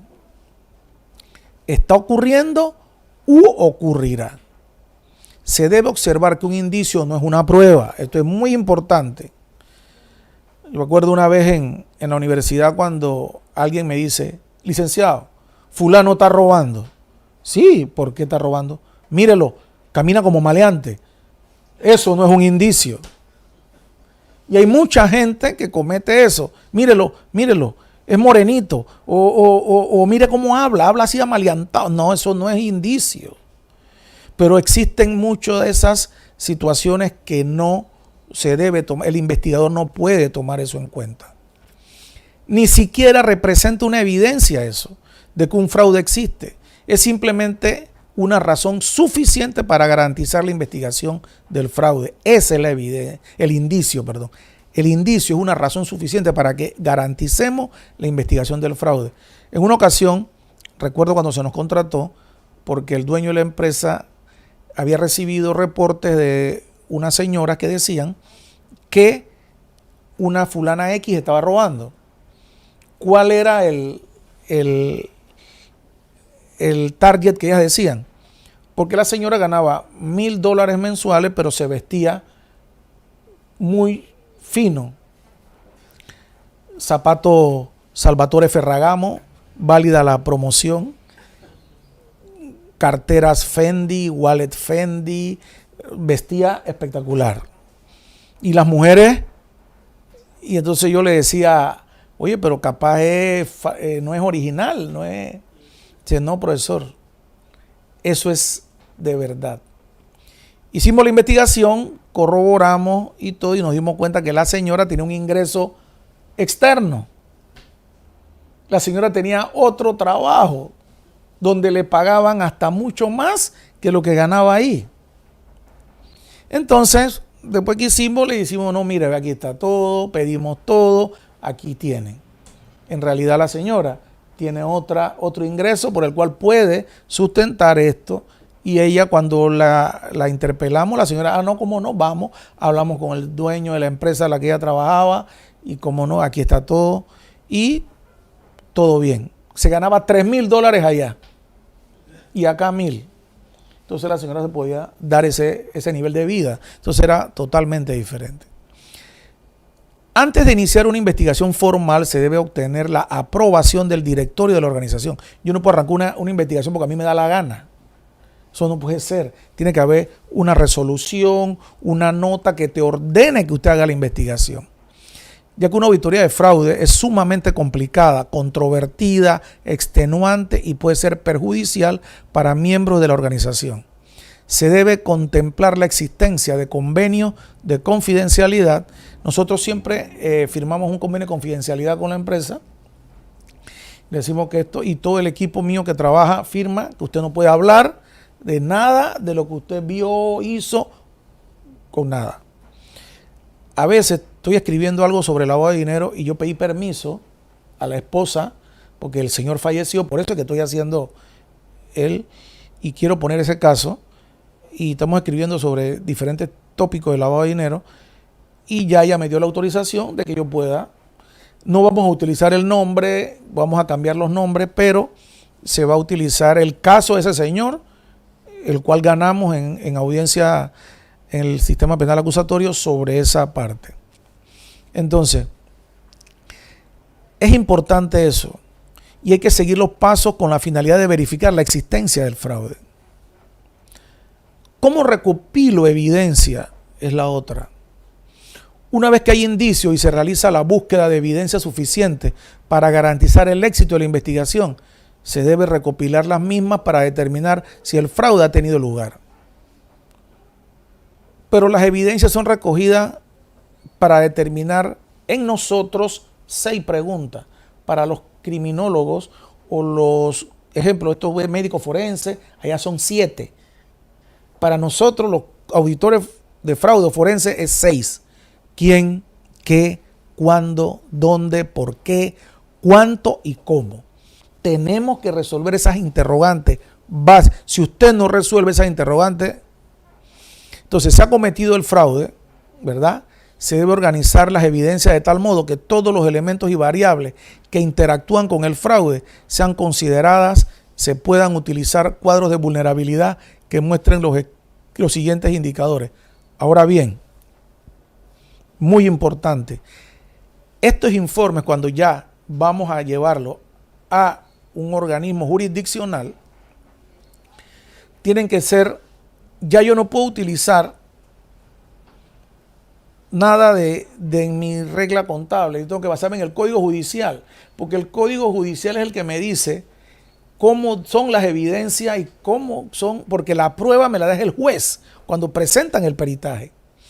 Pero ¿quién se determina? Porque hay un juez de garantía que es el que se va y se presenta y se toma.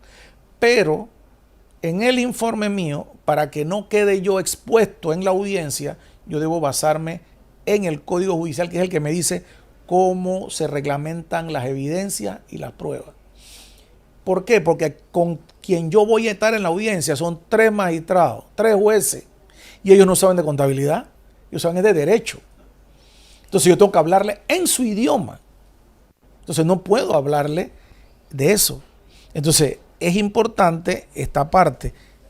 Entonces, los síntomas del fraude que indican una creciente posibilidad de que el fraude está ocurriendo, activos que han desaparecido o han sido sustraídos, individuos que han dispuesto estos activos, modos en que ha sucedido el evento, métodos que el autor ha utilizado para ocultar el fraude, racionalizaciones que se han podido usar para justificar el gasto, controles externos que se han vulnerado o que se omitieron realizar y han proporcionado la oportunidad de cometer y ocultar el fraude. Pero ojo,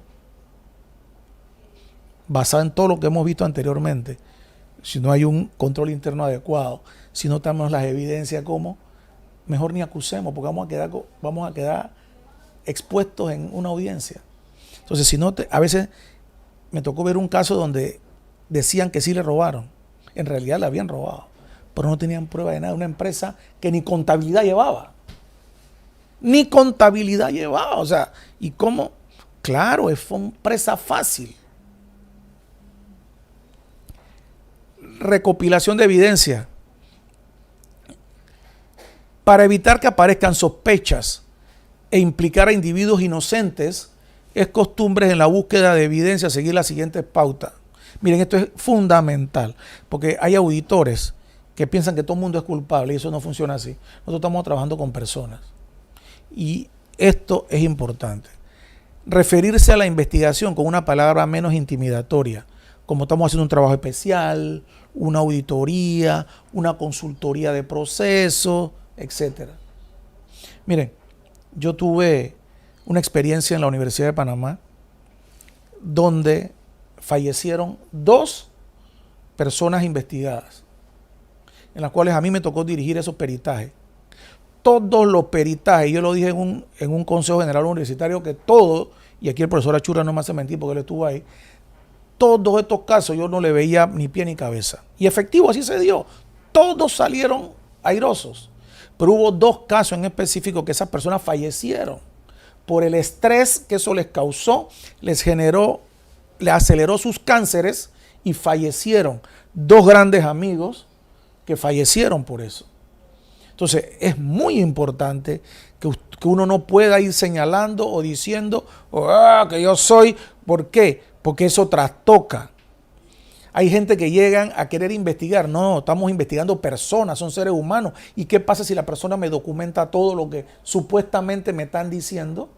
Entonces yo tengo que ser, y además la persona tiene todo el derecho de aportar. Yo no soy quien para condenar a nadie, pero hay muchos auditores en la actualidad, muchos investigadores que ya van señalando y condenando, y eso no puede ser.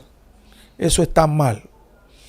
Iniciar las tareas usando técnicas de investigación que sean poco reconocibles, comenzar las tareas de procedimientos comunes a los de la auditoría financiera tradicional, involucrar al comienzo el menor número de asistentes y referentes de la organización. Usted empieza suavecito, tranquilo, llamando poca gente, mire, quiero ver esto, quiero ver lo otro. Trabajar gradualmente en forma perimetral al evento denunciado. Yo debo estar cerca del lugar donde se dio el presunto evento, hasta tener la suficiente información para poder confrontar a la persona, porque yo no puedo inmediatamente llegar y confrontarlo. Y eso es lo que está pasando. Me denuncia que Pedro Pablo está cometiendo un error y de una vez voy corriendo. Venga acá, Pedro Pablo, tú hiciste esto, esto y esto. No, señor. Yo primero tengo que tener los elementos. Después que tengo los elementos, porque automáticamente ya ese señor, yo no sé si está enfermo, que tiene, y ya automáticamente lo voy a poner en un problema. Y si el señor tiene cáncer, le aumento porque el estrés aumenta el cáncer. Entonces tengo que tener eso. Y esto es muy delicado, y yo siempre se lo digo a todos los auditores, todo el investigador de fraude tiene que tener mucho cuidado con esto. Y luego, ¿qué hacemos con la evaluación de las evidencias recolectadas? De acuerdo a nuestra planificación inicial, realizada en este paso, las evidencias recolectadas se estudian para determinar si son suficientes y válidas como para comenzar a reportar eficazmente el fraude. La evidencia debe ser evaluada para determinar si es completa y precisa. Si es necesario seguir recolectando más evidencia, porque si tengo evidencia suficiente, ya para qué voy a tener eso. De la evidencia recolectada surgirá la respuesta de qué acciones judiciales se pueden realizar por parte de la organización, de acuerdo a la necesidad y oportunidad que observe el directorio de la organización. Probablemente se fijará la necesidad de continuar en la búsqueda de más evidencia o se culminará con las tareas de campo, como el caso que le puse del señor que su hermano era el que le estaba cometiendo. Eso paró ahí. Y ya en la recta final, la auditoría forense o auditoría del fraude y el peritaje, su objetivo es la búsqueda de la verdad. Por lo tanto, el método que debemos utilizar para realizar un examen es sin duda el método científico. El enfoque científico es un método sistemático de análisis que ayuda a la interpretación y síntesis de aspectos que necesitan ser investigados. Tanto la investigación como el análisis deben abarcar un examen escudriñador de la lógica involucrada en todo. Las necesidades y justificación de lo que se investiga. Siempre tenemos que escuchar la otra parte, porque la moneda tiene 2 caras. Siempre tenemos que, y nosotros tenemos que ser, como lo dice ahí, búsqueda de la verdad. Nosotros no somos parte, tenemos que investigar, tenemos que escuchar las 2 partes y ver qué se da. ¿Qué técnicas son las más utilizadas en la auditoría forense o auditoría del fraude? La observación, la revisión analítica, el examen de exactitud, la comprobación, la conciliación, los análisis de saldo y movimiento, las confirmaciones, la indagación, el diagrama de flujo. Son muchas de las cosas básicas que se necesitan para poder investigar eso, o técnicas más utilizadas en esto. Ahora bien, en la fase final, la elaboración de nuestro informe de esta investigación es presentar los resultados. Esto supone un reto, ya que el informe de fraude normalmente es la evidencia primaria disponible y en algunos casos es única sustentadora de la investigación realizada, como en los casos del Estado. En los casos del Estado, la prueba reina es el informe de la Contraloría. Esa es su prueba reina. Y si tú dañas la prueba reina, se acabó. Entonces, el informe es de vital importancia, puesto que los pleitos judiciales se ganan o se pierden mayormente en base a la calidad del informe presentado. Entonces, eso es importante. Y algunas recomendaciones que hacemos nosotros importantes para la elaboración de un buen informe de fraude son ser preciso, oportuno, exhaustivo, imparcial, claro, relevante y completo. Es importante tener en cuenta que un informe de fraude nunca debe contener una conclusión u opinión de cómo el fraude tuvo lugar, si no se tienen las evidencias contundentes del mismo. Miren que lo subrayo en mayúscula y cerrada y negrita. Cuando un caso se inicia en la justicia, el informe de fraude es admitido como prueba. Si el mismo contiene opiniones y conclusiones erróneas, el abogado de la defensa puede usarlo para demostrar prejuicio contra su cliente. Por eso que tenemos que estar claros, porque yo puedo demandar al auditor que hizo eso. Y claro que yo estoy de acuerdo, porque tú estás señalándole y dañándole la imagen a una persona porque tú no hiciste bien tu investigación. Esto no puede ser. Recordemos que este informe es presentado, va ligado íntimamente con la planificación que hemos realizado y estructurado. ¿Qué tenemos que hacer para poder lograr los objetivos que nos planteamos en la misma? Es por ello lo importante de estar claro en nuestro objetivo. ¿Dónde está nuestro objetivo? Cuando nos contrataron, ¿qué queremos? ¿Cuál era el objetivo de nuestro contrato? Eso es lo importante. Nuestro objetivo, igual. ¿Cuál es el objetivo si tengo que hacer otra auditoría? Lo que me dice la fiscalía, la imputación. Fulano de tal irrumpió tales delitos. Bueno, si nos contrataron, ese es el objetivo. Tenemos que circunscribirnos a eso. Cada país tiene establecido cómo debe presentarse este informe. A continuación presentaremos la estructura del informe como se debe presentar en la República de Panamá, el cual está basado en el Código de Procedimiento Penal, el artículo 411. Ahí lo tenemos, damas y caballeros.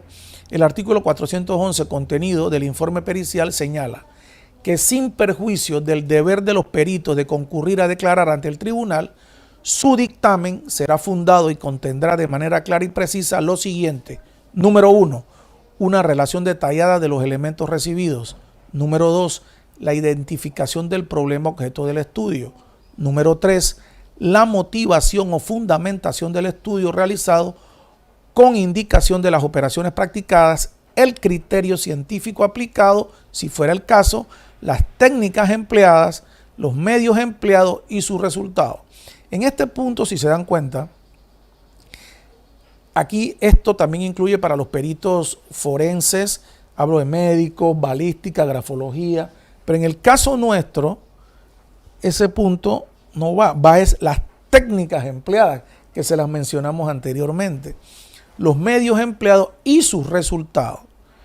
En el punto 4, las observaciones de las partes o de los peritos de parte. Y 5, las conclusiones que se formulen respecto de cada problema estudiado. Los peritos procurarán practicar juntos el examen. Cuando exista diversidad de opiniones, deberán presentar su dictamen por separado. Esto es porque a veces hay empresas que contratan 2 peritos. Entonces, me ha pasado donde una compañía aseguradora me contrató a mí y contrató a otro perito. Los 2 llegamos al mismo, pero por situaciones diferentes. Y el abogado determinó que mejor cada uno presentara porque pudiéramos haber hecho un solo informe, pero el abogado decidió no. Para que el juez quede más ilustrado, quiero que cada uno presente su informe. Eso en el ramo civil. En conclusión, estimados estudiantes, colegas y público en general que están aquí, si no logramos una adecuada planificación en nuestra auditoría forense o de fraude, no lograremos una buena investigación. Por consiguiente, haremos un mal trabajo de campo y una mala comunicación de nuestros resultados mediante nuestro informe. Es por ello que los conmino a cumplir con todo lo relevante a la investigación, sin olvidar que esta labor es multidisciplinaria y que siempre esta labor va a ser dirigida por un abogado. Esto es clave. Quien va a ser el director de la orquesta es un abogado y nosotros estamos trabajando porque él es el que nos va a llevar a presentar esto ante la instancia. Entonces esto tenemos que tenerlo claro para que la planificación sea óptima y logremos el objetivo planteado. Y sin olvidar siempre que se solicita, que se pide cuando nos contrataron, o sea, el objetivo de nuestro trabajo.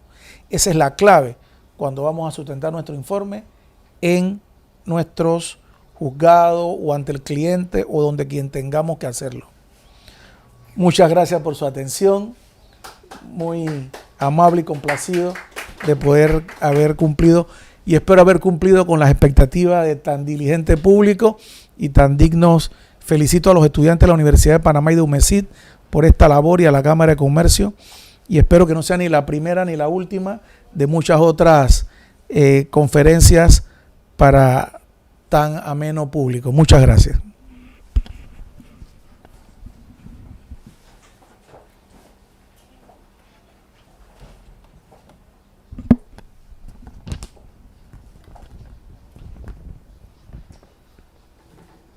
Cuénteme, licenciada. ¿Viene la pregunta? A continuación, la sección de preguntas. Hemos seleccionado algunas preguntas. Celeste Morales le pregunta: ¿cuáles fueron los mayores desafíos que ha enfrentado durante el proceso de una auditoría relacionada al fraude?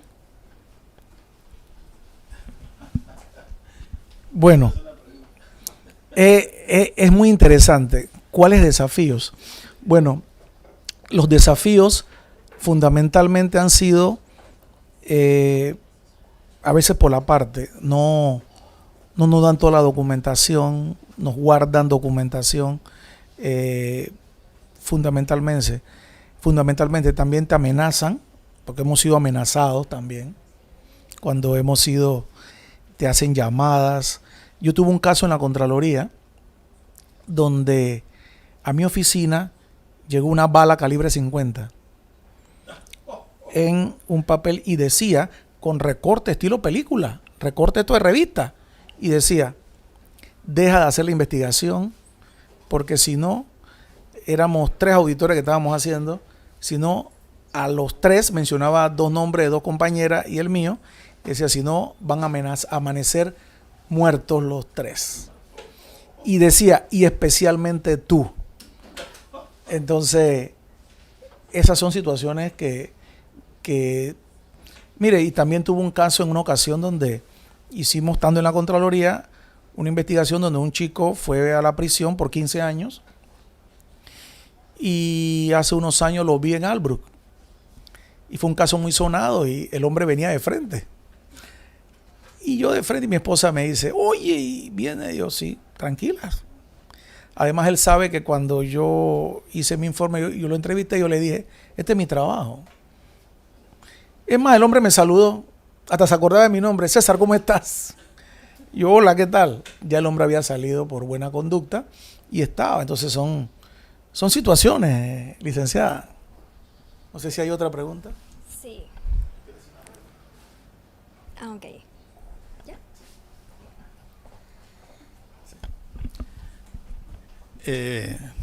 Profesor, hay algo que sí me gustaría que nos contara.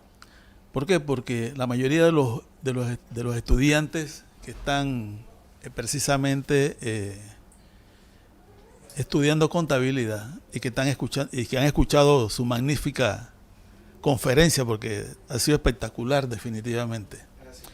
Gracias.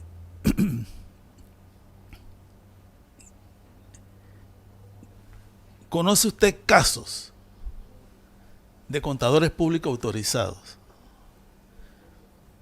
que quizás por su ingenuidad, quizás por la falta de carácter inclusive, hayan sido detenidos? Esa es la pregunta. Profesor, excelente pregunta, y fue algo que se me quedó en el tintero de tantos puntos. Desafortunadamente sí, profesor. Desafortunadamente sí.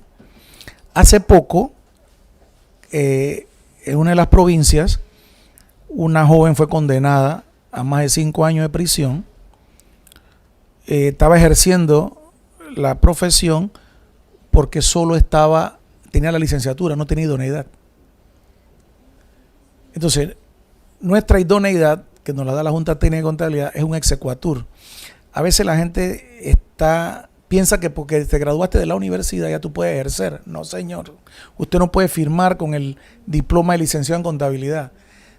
Tiene el Estado que darte eso, así como a los médicos, todo el ingeniero, todos los que tienen idoneidades, abogados que hacen su examen, bueno, todo eso tiene que hacerlo.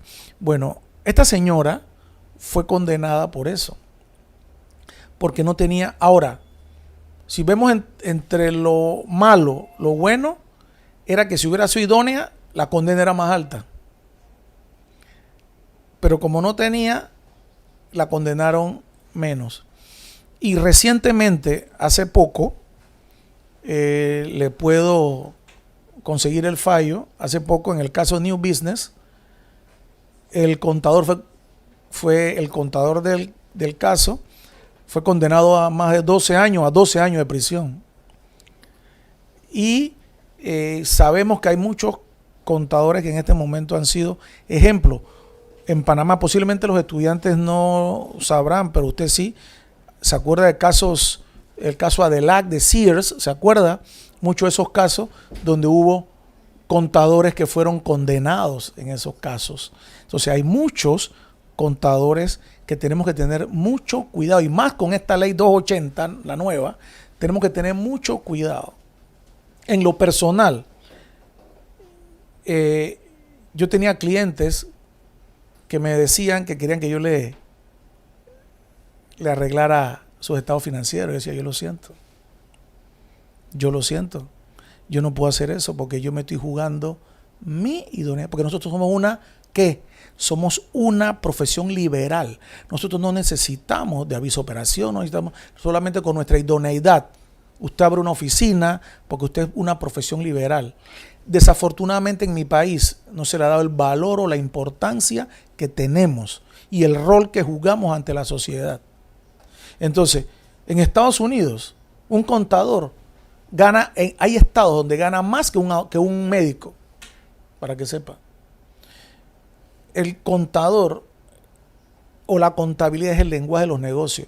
Desafortunadamente los contadores en mi país solamente se han ido débito y crédito y no hacemos informes, porque el contador es el que tiene que hacer un informe a la gerencia de cómo va pero nos limitamos al débito y crédito y presentar un estado financiero. No, señor, yo tengo que decirle, espérate, esto está así, así, así, esto camina por aquí, camina por allá. Ahí me tocó un cliente que le hicimos, yo quería reunirme, me invitaron a junta directiva y le digo, hay que cerrar 2 sucursales. Licenciado, no puede ser. Sí, pero adivine, eran sucursales queridas por la dueña. Como ella las creó, pero yo les demostré con números que estaban botando plata. Bueno, eso me ocasionó que me cancelaran mi servicio. Yo le dije, perfecto, aquí hay un contrato hasta 1 año. Como saben, yo tengo un contrato conmigo por 1 año. Ah, no se preocupe, nosotros le cancelamos su contrato hasta el año, pero no lo queremos más. Porque yo quiero que eso se mantenga. Ah, ok, ya yo no puedo hacer nada. Bueno, no pasaron ni 2 meses cuando cerraron las 2 sucursales y a los 6 meses quebró toda la cadena. Entonces, son situaciones que en realidad son importantes sobre ese. El profesor Bienvenido Gutiérrez tiene una pregunta. Sí, profesor, primero agradecerle, ¿no? Me llamó la atención una pregunta de una estudiante, Madeleine Bernal, de la UMESIT, y parece hasta jocosa la pregunta, ¿verdad? Dice, ¿alguna vez usted se ha dado por vencido en ese afán de buscar la verdad dentro de esas auditorías que usted ha realizado, profesor? Qué buena pregunta. Es que todas las preguntas son buenas e interesantes. Miren, ha habido casos a lo largo de estos más de 30 años de experiencia que tenemos, que sí, ha habido momentos donde de repente no sabemos ni cómo,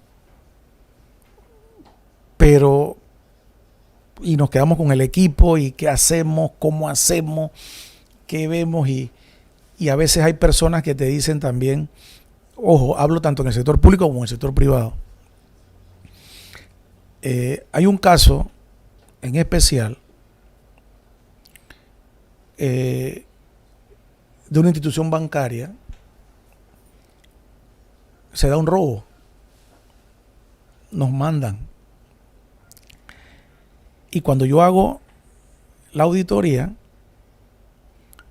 me llevan a la Policía Técnica Judicial en aquel momento y tenían a las personas. Y me dice el investigador, licenciado, estos no son culpables, la cosa es de adentro, en el banco. Y él me dice, habíamos puesto a todo perfecto cuando vamos y me empiezo, y yo notaba el nerviosismo en el banco. Cada vez que yo llegaba yo notaba el nerviosismo, como entró, me puse a revisar todo. Ya teníamos nosotros determinado quién era. Cuando al rato fui al departamento de seguridad del banco, fui a todo, cuando de repente me dicen, ya las aseguradoras pagaron todo lo robado. Así que César, deja la investigación.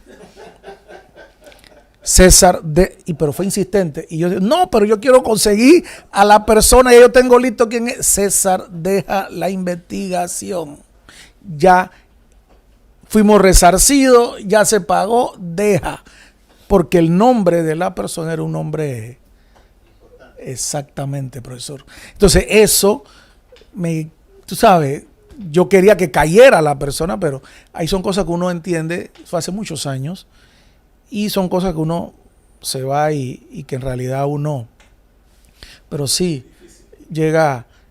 Mire, quiero recomendar en Netflix, hay una serie que se llama El Mecanismo, que habla sobre el caso de fraude de Odebrecht en Brasil. Es de 2 temporadas. Lo recomiendo para que vean. Ahí le cambian los nombres a los personajes. Y cómo nace el caso Lavajato, cómo nace, cómo se genera, cómo se dio una serie de situaciones. Es bien didáctico para que vayan viendo esa parte y ver muchas situaciones. Pero oiga, claro que sí, a veces nos hemos sentido pero siempre le pedimos a nuestro Señor Jesucristo que nos dé ese aliento y para poder continuar.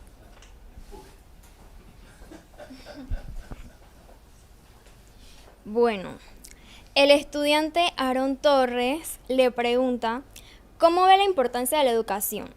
¿Continúa en la organización para prevenir el fraude?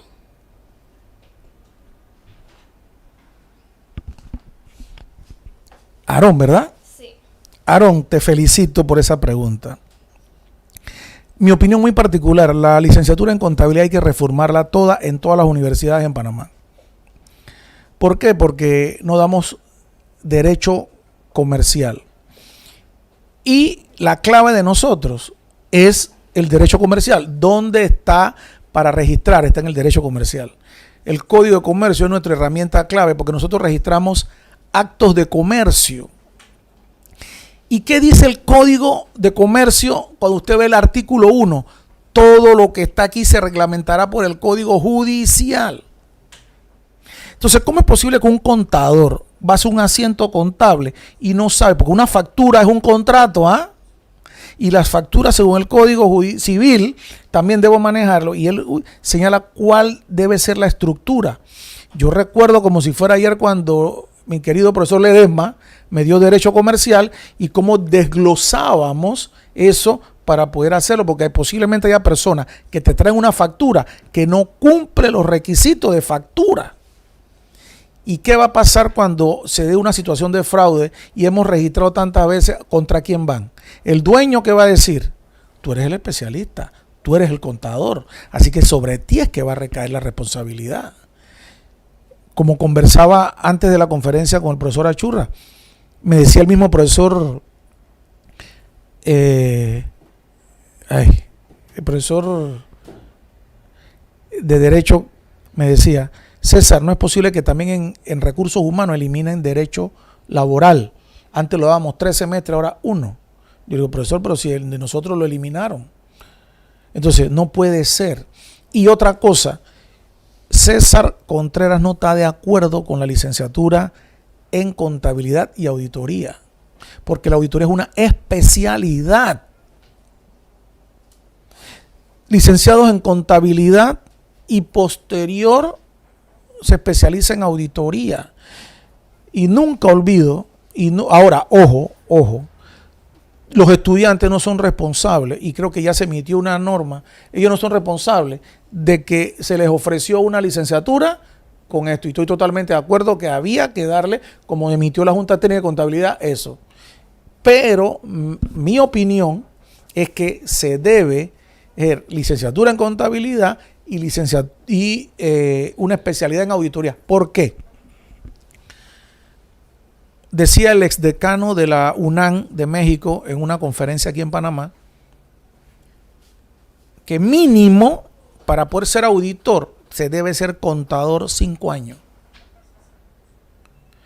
¿Por qué? Porque yo tengo que revisar. Yo estoy teniendo un peritaje en este momento que estoy haciendo problemas con gente que es magíster, con gente, todos los contadores de esa oficina son magíster, pero en su vida han trabajado privadamente. Y cuando entro con ellos a discutir sobre principio de contabilidad básico en la parte de evaluación de los ingresos, llegó Matea, hermano. Ahí tengo problemas. No, que esto, que lo otro, no.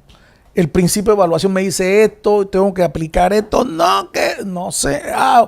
¿Qué problema? Hasta que he tenido que hacer docencia y clase. No, señor, no es así. Hay mucha gente que no tiene la experiencia. Si usted no tiene la experiencia, ¿cómo le voy a explicar a un chico que no tiene la experiencia? Es como usted, profesor Achurra, usted es profesor de administración pública, pero usted es un gestor público. Usted bien le puede explicar a ellos qué pasa en la cosa pública. El profesor Bienvenido tiene toda la experiencia en la parte contable. Él le puede explicar a los chicos qué está ocurriendo.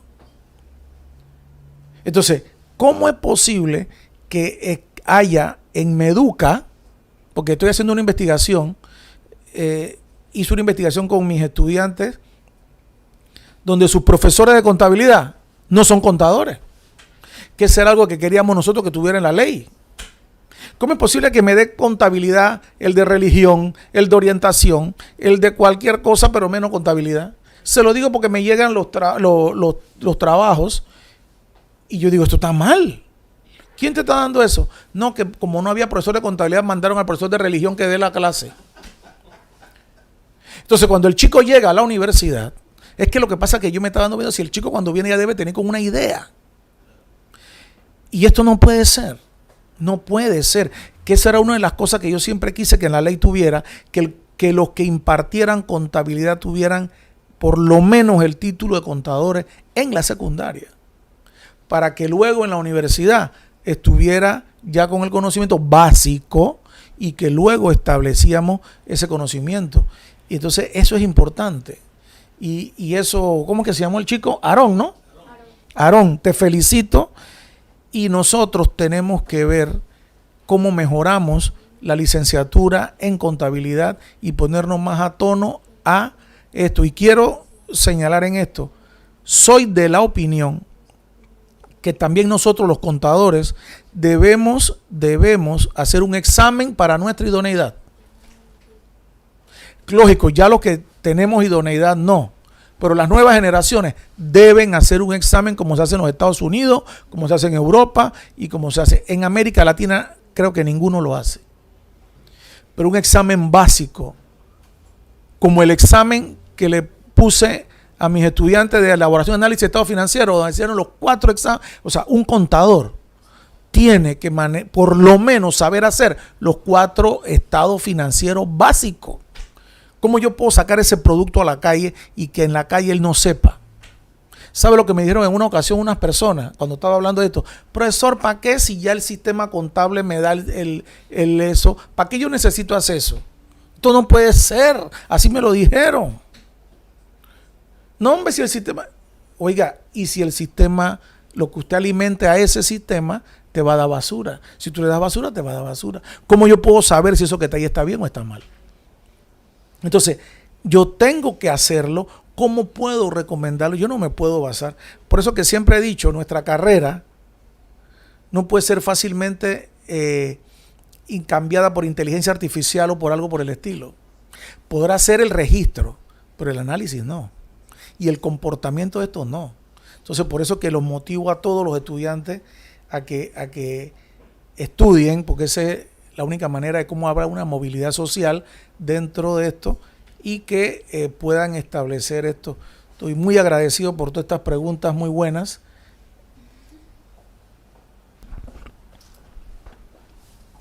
A continuación se realiza la entrega del certificado de reconocimiento al profesor César Contreras.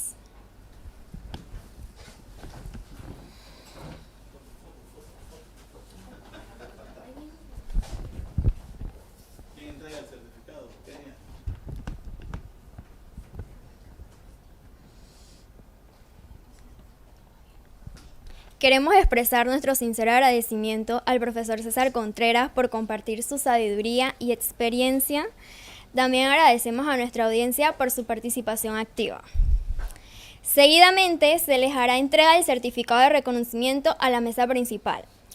Profesor Emanuel Mendieta, coordinador de extensión de la Universidad Metropolitana de Educación, Ciencia y Tecnología.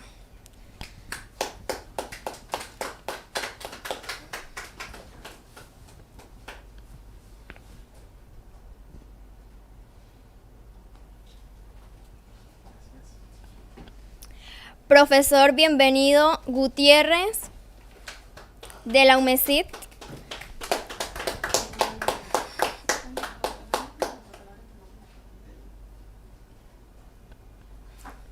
Profesor José Achurra, del Centro Regional Universitario de Panamá Oeste, de la Universidad de Panamá.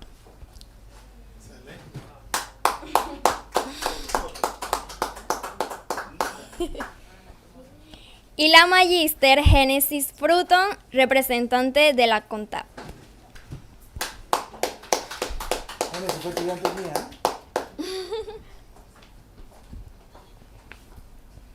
La lucha contra el fraude es una tarea constante. Les animamos a seguir aprendiendo, colaborando y aplicando las mejores prácticas que se han mostrado el día de hoy. Se le agradece al director regional universitario de Panamá Oeste, profesor Antonio Oces, a Marcos Botasio, subdirector, y al magíster María Luisa Pérez, la secretaria académica, y el coordinador académico Ernesto Martínez de la Universidad Metropolitana de Educación, Ciencia y Tecnología. Con esto concluimos nuestra conferencia titulada La Auditoría del Fraude. Gracias por ser parte de este evento y esperamos verlos en futuras ocasiones.